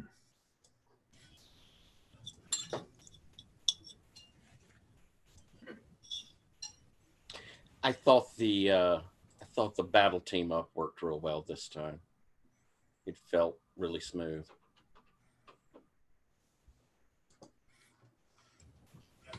Gotta keep an eye out for wait a minute, we're formulating a plan. We should do the thing. Mm-hmm. And we're still a little wonky on being set up in mind for the volley set and all of that sort of stuff. But it seemed to all be sinking in, and it really rolled well. It was exciting. I very much dug the tipping it over the overpass. Mm-hmm. That was very superhero meets Godzilla, and I dig it. Yeah. I can imagine. I could so see that kind of slow motion fall. Mm-hmm. Oh yeah, definitely one of the cases where a film would do that scene better than a comic book. Although I can think of some ways you could do it as a comic book that would be really awesome, but I could totally see one of those. Is it Shaolin Cowboy? I can't remember the artist. Is it Darrow or something? No, I'm not sure. But anyway, he does those pages that are just absolutely chock full of detail. You can imagine just a whole freeway of vehicles all just tumbling and just. My favorite artist to draw Godzilla is the guy who did. Is he the guy who did kill 6 billion demons, or is that a different guy? He did an orc comic. Oh, I know the orc comic. Oh man. What else did he do? I think he's the. No, I think he's just similar to the guy who did wonton soup. Shoot. I'm gonna have to look that up because that's gonna bother me. You should. Now I'm really curious. Mm-hmm. Knowing these names isn't my job anymore, so my skill is atrophied. I don't think that's good enough. Jeff Darrow, that was the one I was thinking of, and just found a good panel for. Oops. Yeah, for the longest time, my desktop background was this incredible high-res 2-page spread of Godzilla from the Godzilla comic, and he's rampaging and doing the scream, and it's fucking incredible. He also did Big Guy and Rusty. That guy. Oh, Rusty and the Rope. Oh, yeah, him. Yeah. That person. Man, their art is so precise. But he also has a lumpiness, when he gets people level. Yeah. Which I really like. It's not clean and precise. In a good way. Well, I think of complex art and I like stuff like the ones where there are all kinds of weird Easter eggs, like Martial Law comic had that. Gene Ha's work on Top 10, the Alan Moore one, where there's all these little bits that are going on that make it look lived in, and also like the little cheeky. I don't know. I like that stuff. The art isn't like the way you guys are describing amazing art. It's just enjoyable art for me for some reason. All right. Whoever does Mouse Guard, I think does. Yeah, David Peterson. I want to say I love his work. Really cool guy. I have to say I didn't keep Mouse Guard the RPG for the RPG because the player turn, GM turn just breaks my brain, but I kept it because it's really, really gorgeous. And Lowell wrote one of the stories in the Legends of the Guard from Mouse Guard, by the way. Cool. Which I think is really cool. He's good buddies with Gene Ha, the artist I just mentioned from Top 10. Yeah, I think I picked that up at some point. Let us proceed. Sorry for the comic book break. We have less than an hour.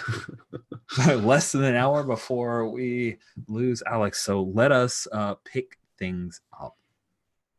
Sarah, if you arise from the hole in this Hydra that's already starting to knit together. Yeah, I've probably got like splatters of black and whiteness, colorlessness on me. Yeah. As I catch my breath and break free. And I'll Demon immediately Deacon flying back to you with the last shard. Yep. And I think this is like the perfect moment for Seraph and Demon Deacon to kind of meet up together. And as this Hydra's slowly starting to roll back over and rise up, breaking free from his mooring, Demon Deacon, you slide that last shard of the star together, and it shing. We have the cool onomatopoeia of like shing as the thing forms together. And then Seraph and Demon Deacon, both of you feel a hand on your back, and suddenly Betty Buckley is standing between the two of you. And she says, "Good work. Now you must activate the Star of Pengzhang and drive the forces of oblivion from our worlds. You know what to do. Horus, don't fail us." And I think I take the thing and princes and dukes of hell, I have been your Faust. O Heavenly Father, I have been your Job. Give me your power that I might drive these things, and the battle eternal will rage upon this poor, misbegotten world. Oof. And as you're saying these words, it's like you're effectively, the words are narrating over these different scenes, and we see flames start to lick up from the ground as the hosts of hell are hearing your call. And up in the skies, you see the silhouettes of angels flying above as the heavens start to open up. And you may take a +1 forward at this point in order to do the thing that you wish to do. All right. Do you think it is wheeled, or should I go for a full-on pushing my limits? I think you're pushing your limits. Okay, I think so too. I'm going to bid both my trusts, so 2 there and 1 of my confidence. All right. Because if this goes poorly, that makes sense that my trust would drop. And I have my 6-, so I know exactly what ugly choice you have to make. So that's a pretty good roll, though. Okay. I'm rolling with 4. Here we go. 7. That's an 11. Okay. You'd have to roll snake eyes to have failed it. That's pretty awesome. Good. With an 11, you get your bid back and do what you set out to do. So you call upon both sides and the center fulcrum of all the forces allied in order to activate the Star of Pengzhang. We see the Hydra start to become like this gigantic oily mist of smoke as it is expelled from this existence. What happens to the star, Reverend Hazard, when you activate it? Does it like rise up? Does it swallowed within the earth? Where is its final resting place now that it's active again? I think that we see that kind of divine light and crackling fire lifted between it as I'm invoking this, and so it's floating a bit there and it's glowing as these two energies begin working on it.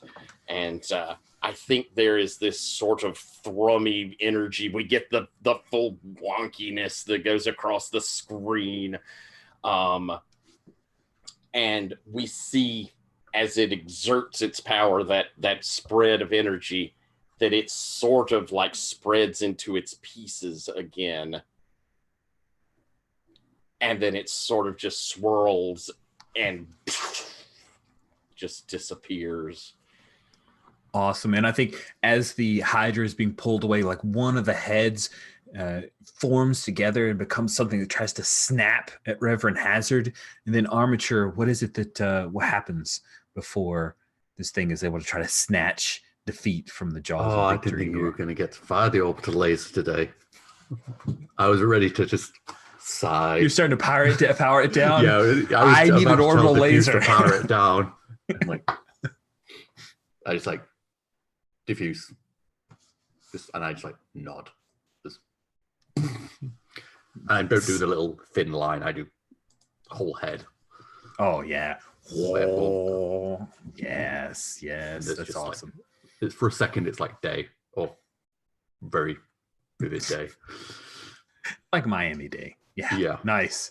Then everything proceeds as Demon Deacon has brought the Star of Pengzang to life again, and the forces of Oblivion are pushed away into some other realm, into the abyss once again.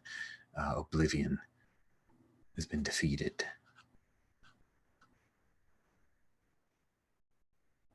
Seraph, what do you do?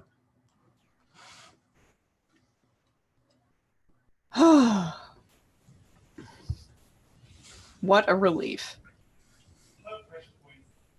But I only give myself a moment watching the body of the Hydra disappear. And this has been a big day. There's a lot of work to do. I'll just calm out. Good work, everybody. Sound off. Are you still here? I'm good. And there's one shot of me, and you see just like parts of the armor just like now just like depowering and just falling off as they just run out of charge. I'm here, and I think you see that light from above as it recedes. You could see it doesn't touch Hori, but the flames as they drop below ground lick and lap at his feet as it disappears down. Yep. Presence.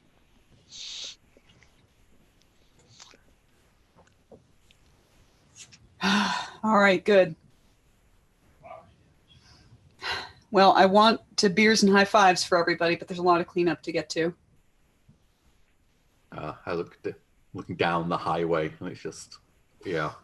And then you see zipping around the little thing is a little mini. Glowbug comes, she like hops up over the sunroof and bursts her gauntlets to kind of blast herself forward, and she comes running up to you, Atlas, and sees all that you've been through.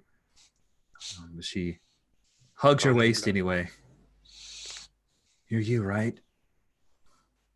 I am now. That was not good. Lost control there for a bit. Well, I mean, if you can lose control on anything, a giant fucking Hydra seems like a good option. No, the sword. We need to get rid of that thing.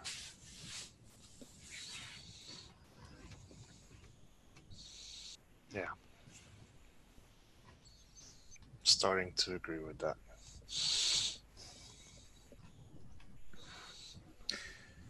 So is anybody have anything else left in the scene? I was going to wrap the scene, but I'll leave the space open in case there's something people want to do. I would like a one panel of Hori and that demon Pegasus. Mm-hmm. As Hori kind of pats its neck, says, "You want out, don't you?" Nice. And I'd like to get a touchstone with him with the idea that he's my next advance for supernatural assistant. Oh, that's awesome. Yes. I'll let you take it on loan because that is super cool. And Betty Buckley has not disappeared. So when you turn from the nightmare, she's standing there. Good work, Horace. Thank you, Betty. You're going to have some time? I'll have some time. Maybe we could go and have some barbecue. You always like barbecue. That sounds nice. Although, I've had quite a bit of barbecue where I've been. Maybe sushi. Sushi I haven't had in a while. And I'll kind of reach towards her. Does she let me take her hand? There's a whole panel of you. You reach out, you take her hand. She doesn't snatch hers away. And then you hold her hand for a moment before finally her fingers curl around yours. Her whole body is very warm. And then I imagine she fades away, or does she stick around? I think she has some time, like she said. Okay. Well, cool. Then, yeah, we'll get the impression they're going to go here soon and have a moment. Once cleanup's done. What about for armature?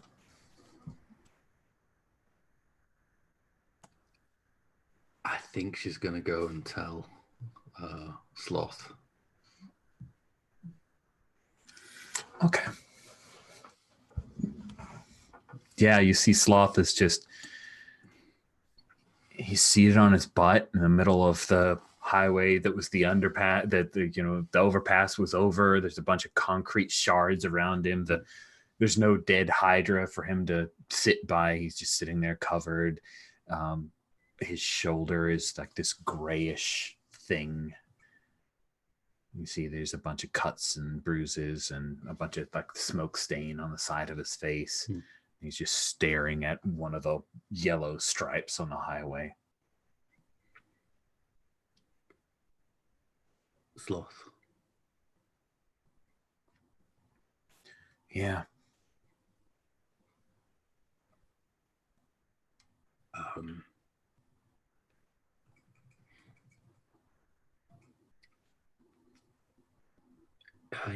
You did good work today.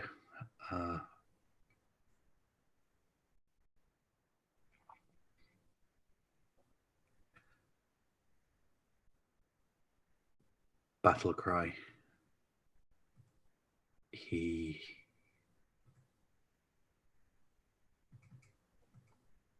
didn't make it. I know.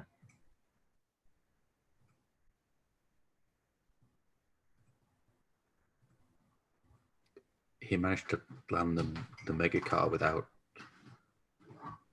I mean, he wrecked a Starbucks, but I don't think anyone died.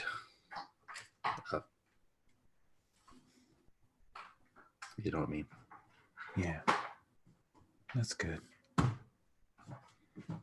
told him to get the hell out, and he wouldn't.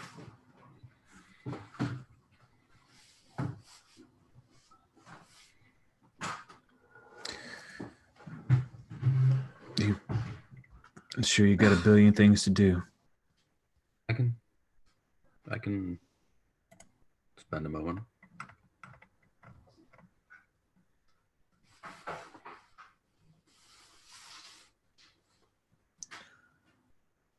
I'd like to roll some humanity and try and give him some support. I think you should.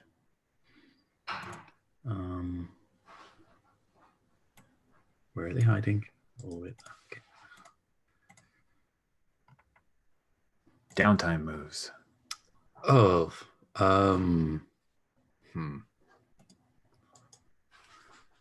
That does not look good.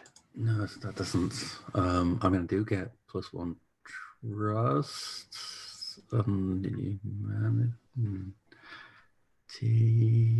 I get any? You just roll with humanity. It's not aligned to trust or confidence. Oh, no, it isn't. So it's just a fail. So go ahead and mark an XP. And he says,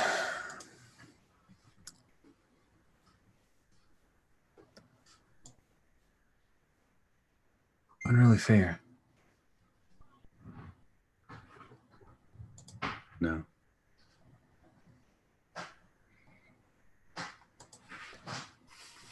No, it isn't.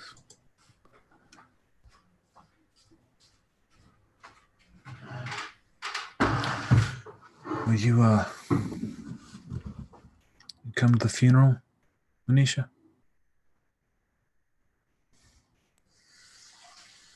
Yeah. Okay. I'll be there.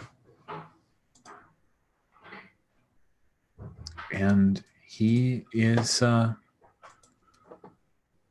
he's basically giving you a touchstone on him. There's a little bit of guilt that you can draw on, so can he.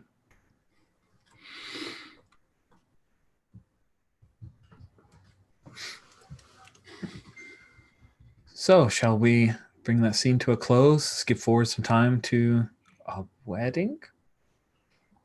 Right? Because that's how you end things with dead, like funerals and weddings. So we like skip to, do we want to be crass enough to actually start, like, instead of starting with the wedding, we start with everybody at the funeral for Battle Cry, whose real name I've forgotten, Clarence Baldry? Or shall Is we a just... kind of a montage of wedding prep and funerals and I kind of like that. Road construction. Yeah, news report from none other than Ruby Fontaine about the terrible traffic south of Halcyon City. And yeah, we see you guys in black clothes attending the funeral of Clarence Boudry, along with the other members of the Megastars. Ascended Crusaders, Young Crusaders. Even Feline is there, and she chats briefly with some of her ex-teammates, but it's pretty obvious she's not coming back. She is not dressed in their uniforms, while the rest of them are. In fact, I think Sevilla de la Cruz will probably wear just regular civilian outfit. No super anything. You'd think she's normal, except for the, cat ears and tail, but skirts work wonders for the tail part. She doesn't wear a hat. So then we go to wedding prep. Reverend Hazard, of course, will be officiating the ceremony. Atlas, who is in there with the groomsmen, helping you get into your really nice big tux.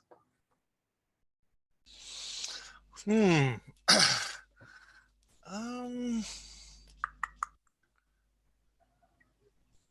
think it's gonna be Minucius. All right. Your brother's the best man. Yeah. Sounds good. So I'm just kind of looking along the faces of NPCs. Would Sloth be one of your groomsmen? Yeah, absolutely. Nice. That sounds appropriate and also weird and awkward. Anyone else among the folks that are still around? I don't think so from off the top of my head, but It's kind of No. your thing. No, not really. On Young Kim, of course, has her matron of honor, or who she can call maid, according to how she was corrected by Seraph. And is Seraph, or is she Ashley Banner for this? On Young Kim would leave it up to you.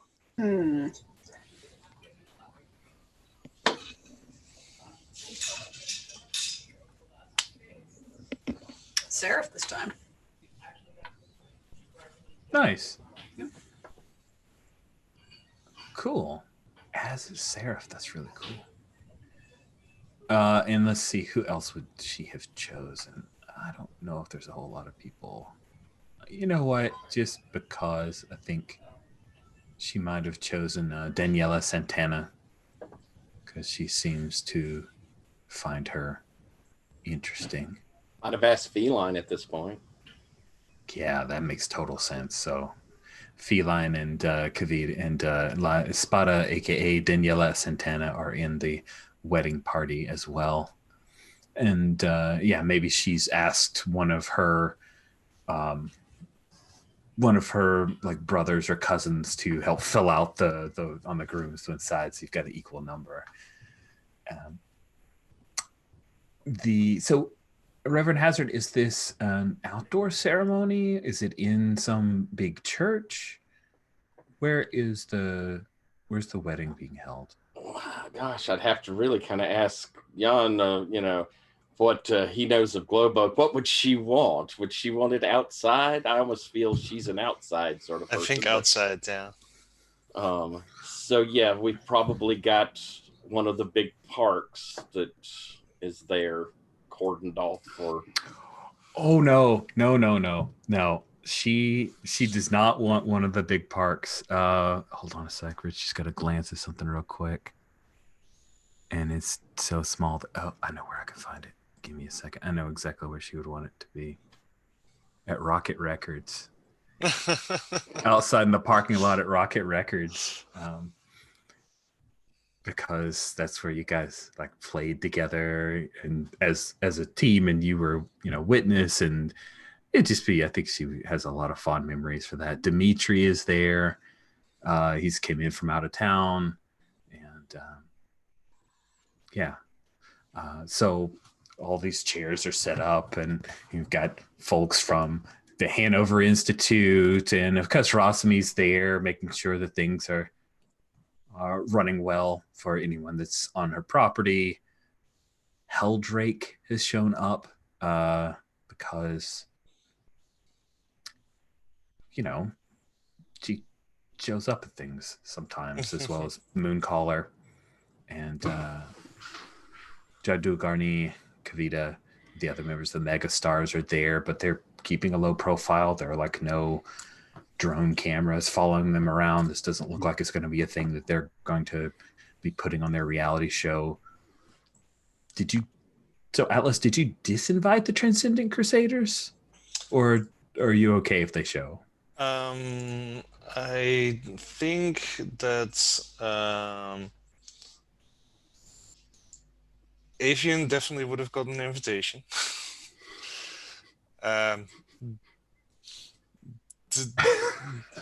Yeah. Did you invite Mambo? That's the question I'm asking, really. Indirectly, is Mambo, the girl you broke a table over, invited to your wedding? I don't think so, no. Okay, that's fair. She does not show. Trevor Youngman does, though. Yeah, you invited him. And of course, Ashley's mom, Lydia's there. Ramesh, Benita are there. Carl and Lena, absolutely there. I think Ramesh and Benita maybe they're handling catering. I think they would really want to do that.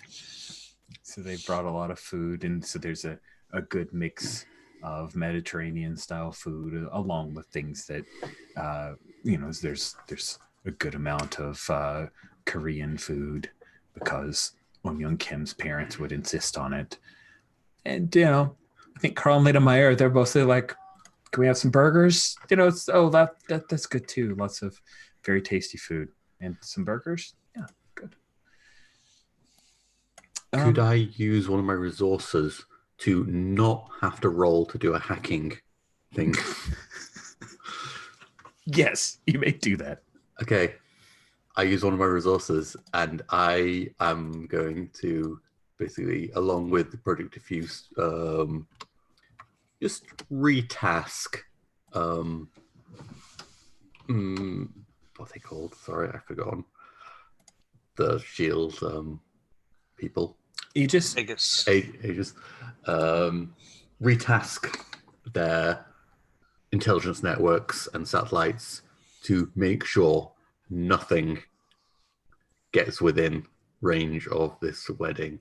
Like, even if it was attacked, it would be stopped outside of earshot. Nothing just dealt this. with without causing any fuss. Nice.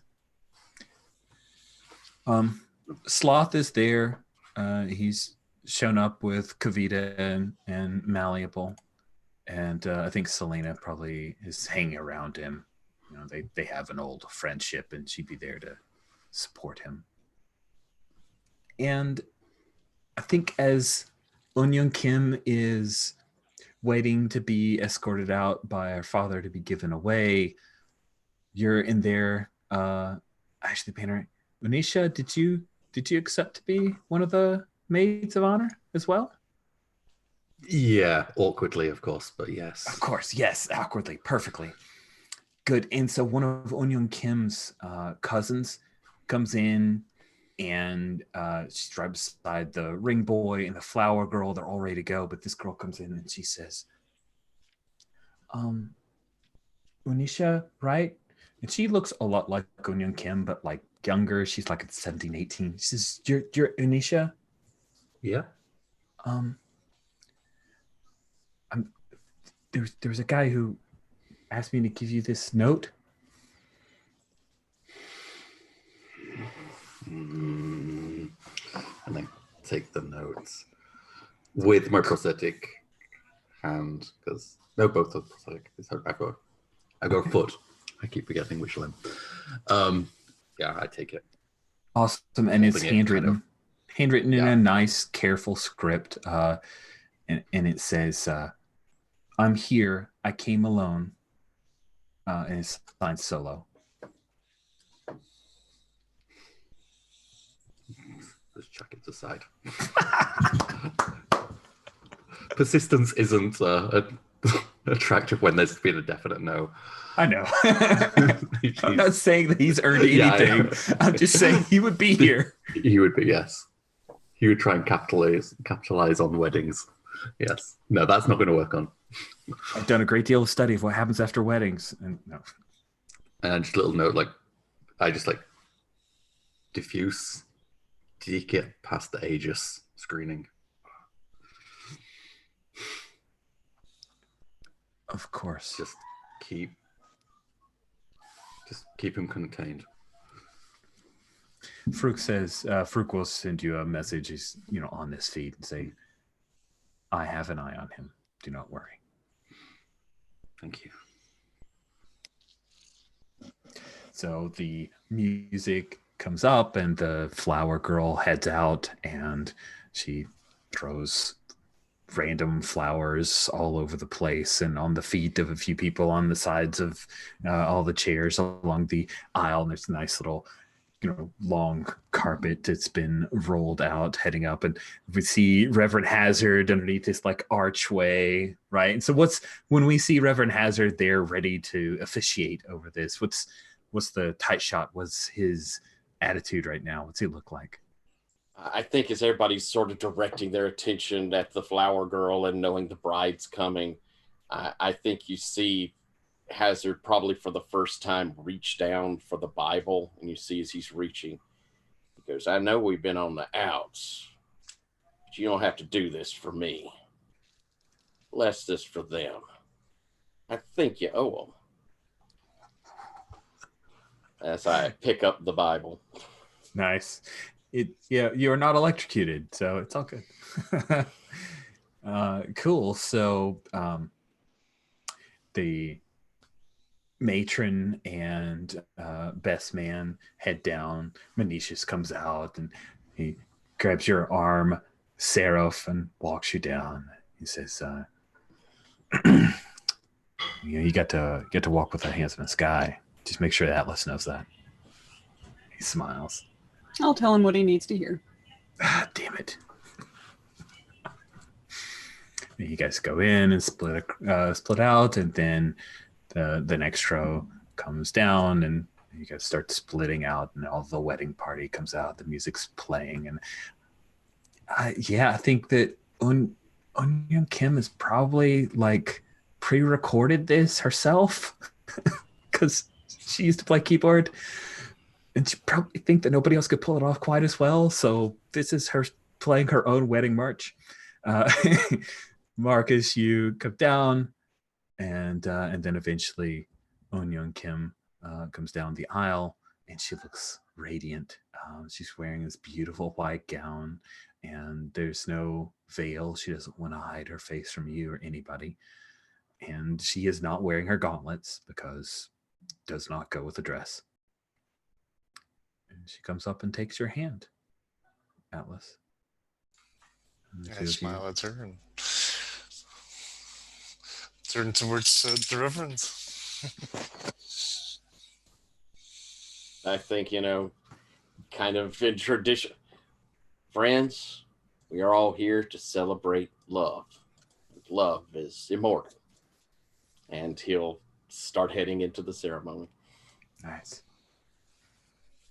And the ceremony passes just a few beats, and we see some tight shots of Onion Kim's face. That her eyes are kind of watery from tears that are threatening to come down from this very emotional moment. When we get a tight shot of Marcus, of Atlas, what's his expression as this is going on? Nervous. Like there's just a few beads of sweat on his forehead. And nice. And then we get to the point where Reverend Hazard asks for the rings, and the ring boy comes up, and we see this like really big ring for Atlas's finger. And when you take it, when Onion Kim takes it, we hear the ring boy go as he slyly gets and then when you take the ring, he turns and he flings the pillow out towards the crowd as if it's not a planned thing, but he's just extemporaneously celebrating that he's done with his ring boy duties. And then his mother is like, and gestures for him, and he quickly walks over and drops his head down, and the flower girl looks over and elbows him as if he's a complete idiot, which he now feels like he is. And then we have the couple of panels of you guys sliding rings onto each other's fingers and exchanging vows. I'm imagining, did Atlas write his own? I'm not asking if Jan has, but did Atlas write his own vows? He definitely did, yes. Nice.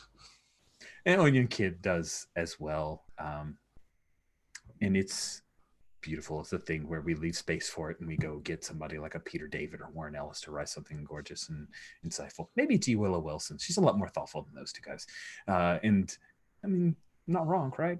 Then, yeah, you by the power vested in Reverend Hazard, you bring the wedding to a close and pronounce them man and wife. And then you get to tell him to kiss the bride. And I think when that moment happens, it's like a person who like stands up on the step ladder, but Onion Kim looks at them sternly, and then they chuckle to themselves, and she pulls you down into a kiss, like way down, like way down. Okay, I was going to lift her up, but sure, that works. Like climbing a tie.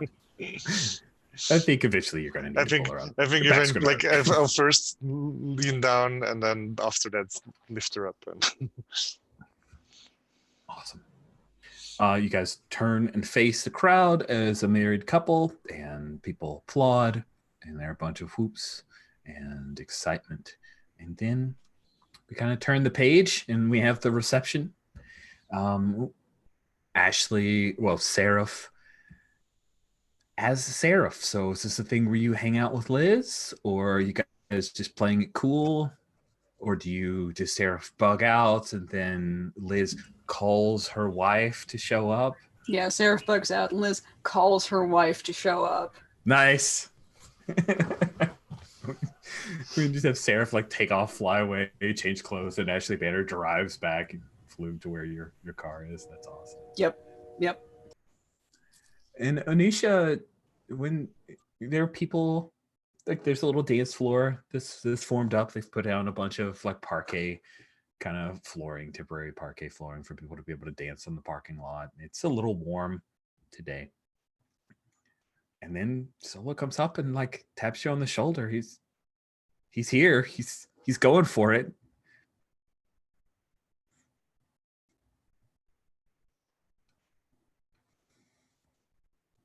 Oh, you're muted. Is it him? Yeah, it's Solo Takeshi. He says, "You look really nice."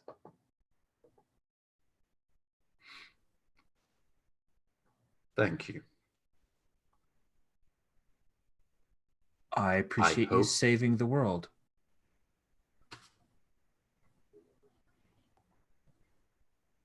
My pleasure.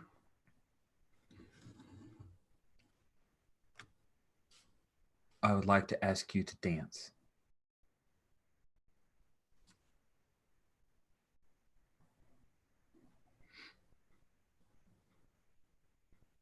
A+ for improvements.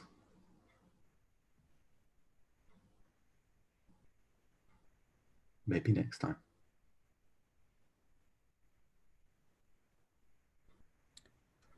I could take that.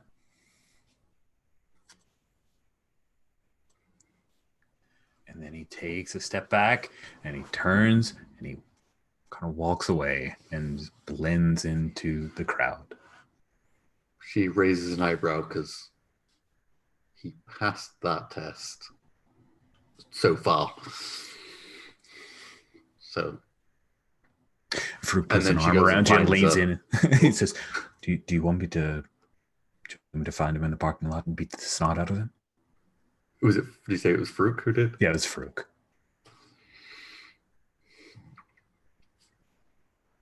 Just keep an eye on the network traffic.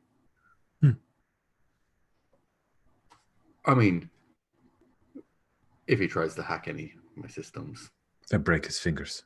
Yeah.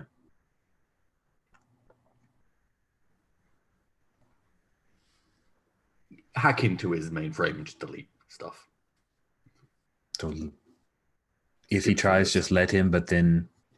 Oh, no. Stop Take the everything. hack and just retaliate, but without the finger breaking.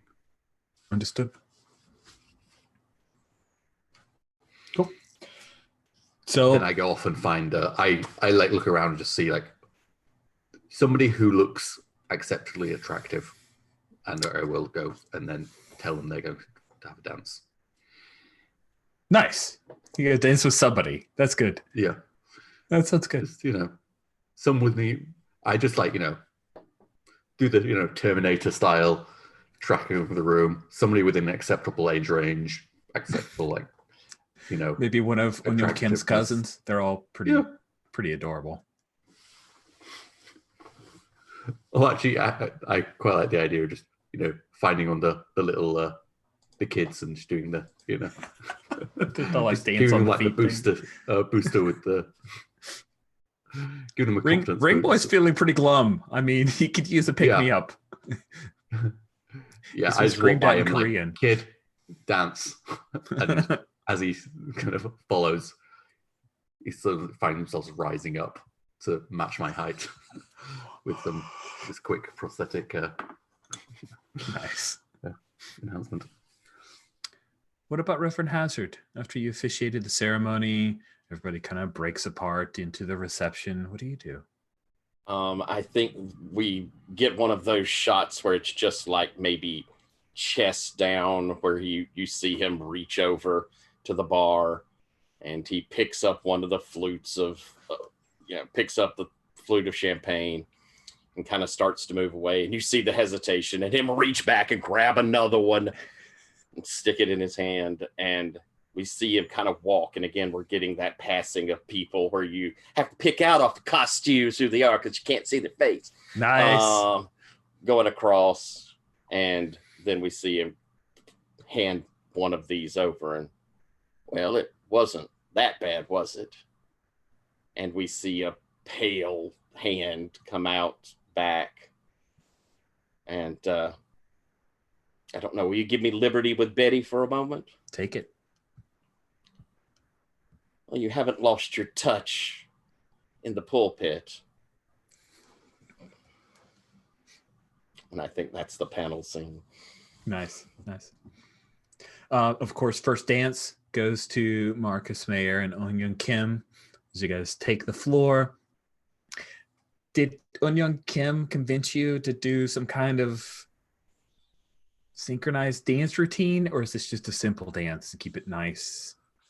I think it ended up just being a simple dance, yeah. Okay. Because she got really excited by Napoleon Dynamite and that particular dance scene, and she had her own version. But you shot that down, so you guys go for a nice, simple dance together. It's lovely. You guys get the first dance, and then your parents come out. Remission and Benita come out. Eunyoung Kim's parents come out, and they all start dancing. And then a bunch of people kind of filter onto the floor. Onisha brings the ring boy, and Ashley finally shows up, and Liz says, "You were late," and she smiles. I can't believe you weren't here. Traffic was really bad, and I'm sorry the session went on a little longer. Somebody forgot. Oh, thank you. Next time I heard that the overpass down south has just messed up traffic all around through Lincoln and South Side. It's terrible. I wish I could fly. Me too. Yeah. And she pulls you onto the floor and you guys dance. And I'm curious, are there any last scenes, any epilogues that you guys would like to do? Because I think this people dancing in the reception after a wedding is really that, or maybe possibly the little car, the mini car with the cans and everything, and the just married and the giant Atlas figure and his head sticking out as you guys driving away. Maybe that's what brings the wedding scene to a close, because I can't get that image out of my head, so I have to say it out loud. But what epilogue scenes would you guys like? It's no guarantee that we'll never come back to these characters, but we're definitely putting them to bed for a while. So we'll start off with Reverend Hazard. What epilogue would you like to have for us? I think we kind of see the reception starting to break up, and as they're getting ready to hop into little car, Reverend Hazard comes up and gives a hug to the son first, and then reaches over and gives a hug, reaching up to Atlas, and mighty proud of you, boy. You're a hell of a man. Thank you. So, in parts because of you. Be happy. You're a very lucky man. Yeah, I guess I am. And as Hazard kind of moves away, I think we see walking towards him is his hell Pegasus. Just love the idea of that nightmare hell Pegasus thing. That's really, really cool. What about for Anisha? I think this would. I am unmuted. This would be after the wedding, back at her labs. She would be back in seclusion, working on stuff. She'd I think she'd have the some of the parts from the successful test of the new suits, and kind of going over it and seeing what improvements you can make. And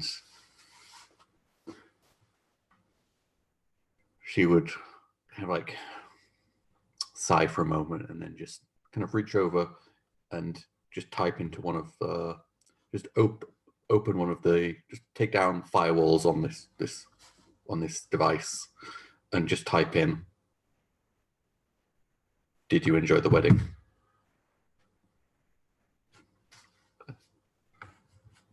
There's no firewalls on it, and there's nothing blocking any communication. Really? And maybe it's just the little ... of a message being typed that comes up, and that's the... Cool. All right. I like that a lot. So Seraph or Atlas, who'd like to go next? I think I'll go. So it's, late in the reception. We're inside Rocket Records, right? Or are we having the reception somewhere else? No, it's at Rocket Records. I feel like inside Rocket Records is Yeah. just like the only way to do it. Absolutely. So like some of the bunting has sort of come down, and there's lots of strewn plates of food that haven't been cleaned up yet. About half the people have left already, and it's Ashley and Lisbeth, seated at one table, just being a firm company of two. And Ashley's like, I think I've made a decision, but I want to run it past you first. Now that all of this is over, not just Marcus's wedding, but the Void Hydra, I think I would like to carry our first child.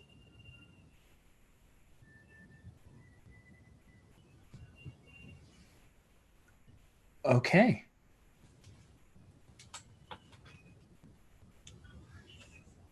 I figure the first month and a half, I can probably still do all of my usual things, and then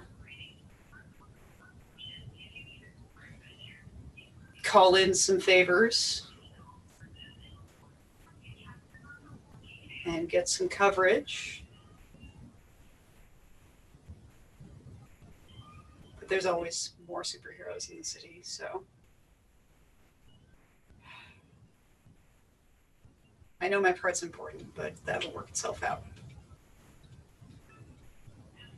That is a very doable plan. Okay.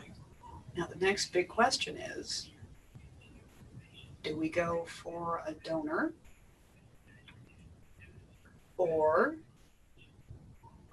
do we try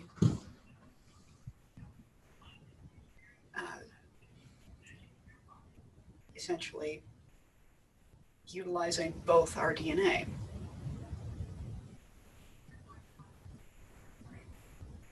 I mean, we do have a super scientist on call. It's true. It would be nice for us to have a child together. Yeah, I'd love to say that I didn't care, but I want to at least try.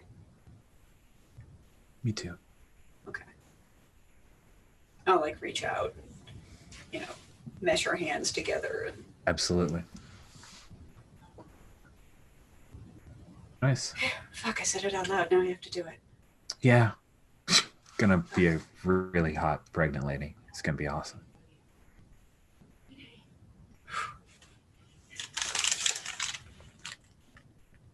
Good thing, because I have no idea what that's going to be like. I'm curious to see what your dad thinks. Yeah, I haven't told him yet. Cool. I have to break the news soon. I kind of don't want to say anything until we know for sure something's, happening. Yeah, right. Yeah. Yeah. Hey, we intend to do a thing isn't quite as exciting. I get it. It's cool. It's not the same. We have a baby together. This is kick-ass. What are we going to call this thing? Oh God, I don't know. Oh man. Do we have to poll our families? Oh, I don't want to know. I mean, they should feel like they're part of it, but ultimately it's our kid. Right. I have a list of names that I like, but they're not exclusive to. Well, hit me up. What's this list? She like pulls up her phone and starts going through, and she's got like in her notes thing like this list of names. Yep. Yeah. So I think that's the end. Is us like both crowding around her phone looking at baby names. Nice. I love it. That's perfect. And then for Atlas, aka Marcus Mayer, what's your epilogue? I think it's going to be a short one. It's basically you get a shot, like a panel of the small car driving off with the cans dragging behind it, just married, spray painted on the back, and they're in the car and sort of holding hands a bit close to, and then like they lean in for a kiss, and then there's like there's one panel of that's hovering over Marcus's face, and there's like a slight purplish sheen to his eyes, which has a bit of a reminder of the eldritch powers of Fragarak. Oh yeah. That's what I want to hear. Juicy. And then we have the end. Yes. Question mark. Sweet. That was delightful. 10 incredible sessions of Power Beyond Doubt. You guys are amazing. Give yourselves all a big hand. Think back over all the sessions, and let's do some stars and wishes. Next week we will be adding a new player and switching games to Goblinville. Jan has a very busy next couple months. So Goblinville is the kind of game that we can have a core of 4. And then when Jan is able to join us and wants to, you'll pick up a goblin and play, and hopefully we'll have some continuity, but we'll work it out. And Goblinville is this really cool game that uses other kind dice and some neat elements. So we'll have some Goblinville, like as an actual town that we'll be adding to. It's going to be fun, and I'll be reusing, just to start off, some amazing goblin pictures from one of Alex's, where we played Havoc Brigade and also Goblin Town. So there were some amazing pictures you'd drawn there, so I'll be stealing those because they're awesome. But for now, thanks of stars and wishes for our last scene. And this is more of just like us as players after game type stuff. I'm going to let Alex go first, unless you do need to drop right this minute. You stayed a little bit later than you planned. So we'll just... Yeah, I think I have to drop straight away, but I will thank you so much, the video Alex. later, and I will send in chats. All right. That sounds fantastic. See you, Thank Alex. you again. We'll see you next week. See you next week. Hi, Alex. Bye. Cool. So John, last bit for a regular for a little while, but it's all right. We come and go. It's a fun. I'll be back. What stars and wishes did you want to share? So I, too bad that Alex already dropped, but I really loved the scene between Onisha and Sloth. Yeah. That was powerful. It was, and I love that it was like we tagged it first with Onisha seeing Battle Cry, then Alex tagged it a second time and seeing Sloth during the fight, and then Alex follows up with Sloth after the fight. Such a great little setup payoff. Yeah, and it was all Alex driven. I wholeheartedly agree with you. I just want to kind of also me too it there. I mean, also, sorry, not me too. I don't want to say those words anymore. Sorry, Jan, back to you. And I really loved the double ones with the Fragorek roll. I'm like, oh, that's just perfect. And it's like great. it's a nice setup because that was the worst result that Fragorek has ever get. Like he's taking control was like, oh shit. Good. I'm glad that payoff was fun and not robbing you of agency for too long. So I'm happy to hear that. And it's a good setup. I think wishes. I wish we'd made it to the later advances.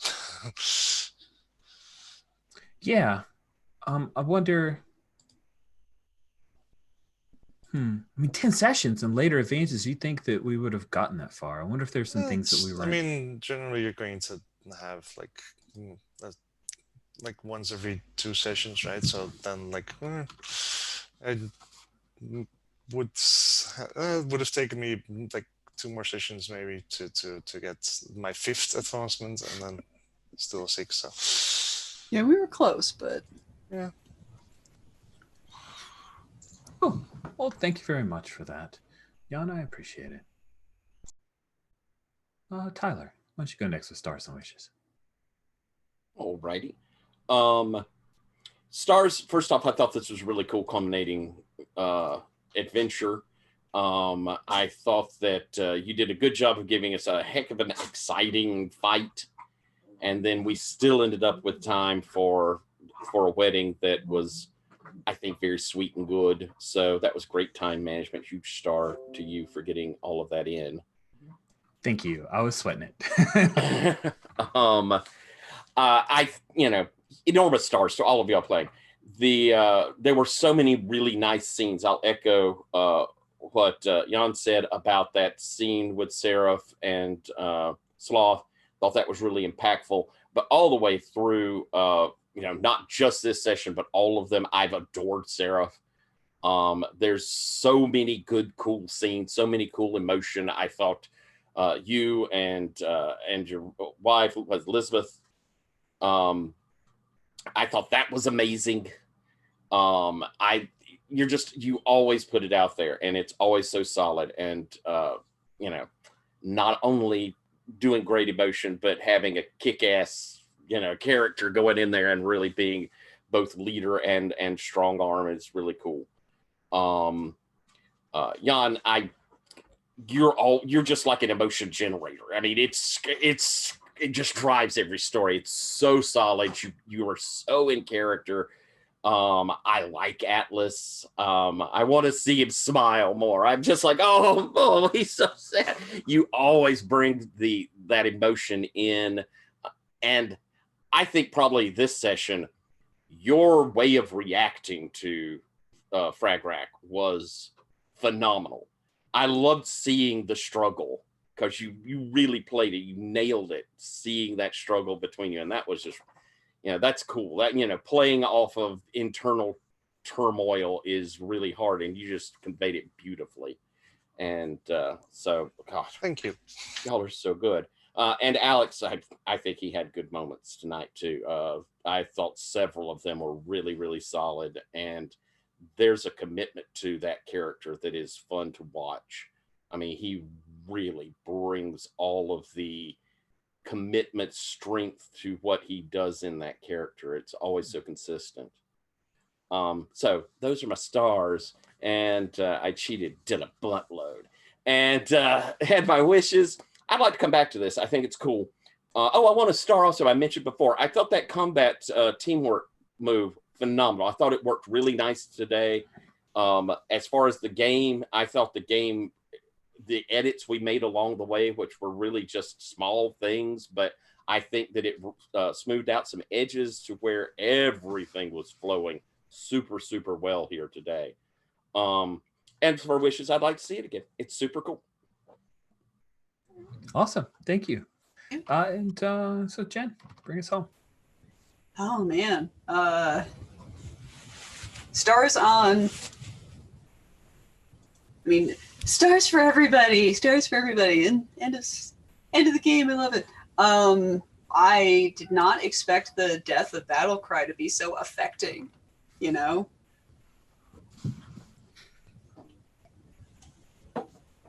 but that really hit home very well and led to some great scenes with Alex. Sort of brought some stakes home, I think, in a good way. I like that it was touched on multiple times in that sort of good setup and payoff structure. I think that this was a session where everybody's instincts were really hitting, so that was quite good. I loved some of the cute details that came up in the wedding, like with the ring boy and so on. It's always cute. There's so much like direction in a wedding, but there's also so much chaos in a wedding. So, you gotta acknowledge both. And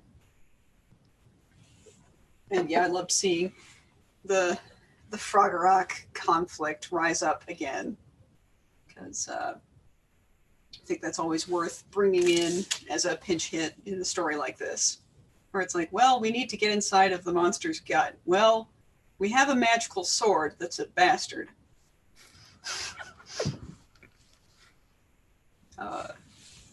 Do we really need to use the magic sword that's a bastard? I think we do. You're right. Let's do it. So that was great. It was very, very cool to see a little bit of the denouement with Betty. So that was quite cool. And yeah, no, I think thanks so much, you guys, for tolerating me tweaking this here and that there. And really, like, the polish is one of the more challenging parts of the design of this game. Probably most games is like that final 10%. Yeah. I have really enjoyed the tweaks you've made because they've always felt like improvements. Mm-hmm. I super love the move to touchstones. I love the refinement of teamwork. It makes them handy. It makes it easier. Even the recent tweaks to the overstates is smart, and it's quicker to play, and we spend less time figuring out like this and that, and we're applying it and having the tension of, like, the tension isn't what is this move, it's the tension of, okay, which terrible choice do I make? And that's great. What's the extra? Yeah. It's really cool. Well, thank you all so much. And we will bring this session to a close next week. Goblinville. I have to actually read that now. I know, and I've got to reread it and get some stuff prepped. I may have to prep stuff. It's like crazy. Prep? So, just prep. The bane of my existence is actually prepping. Cool. All right. Thank you all so much. And thanks for everybody watching.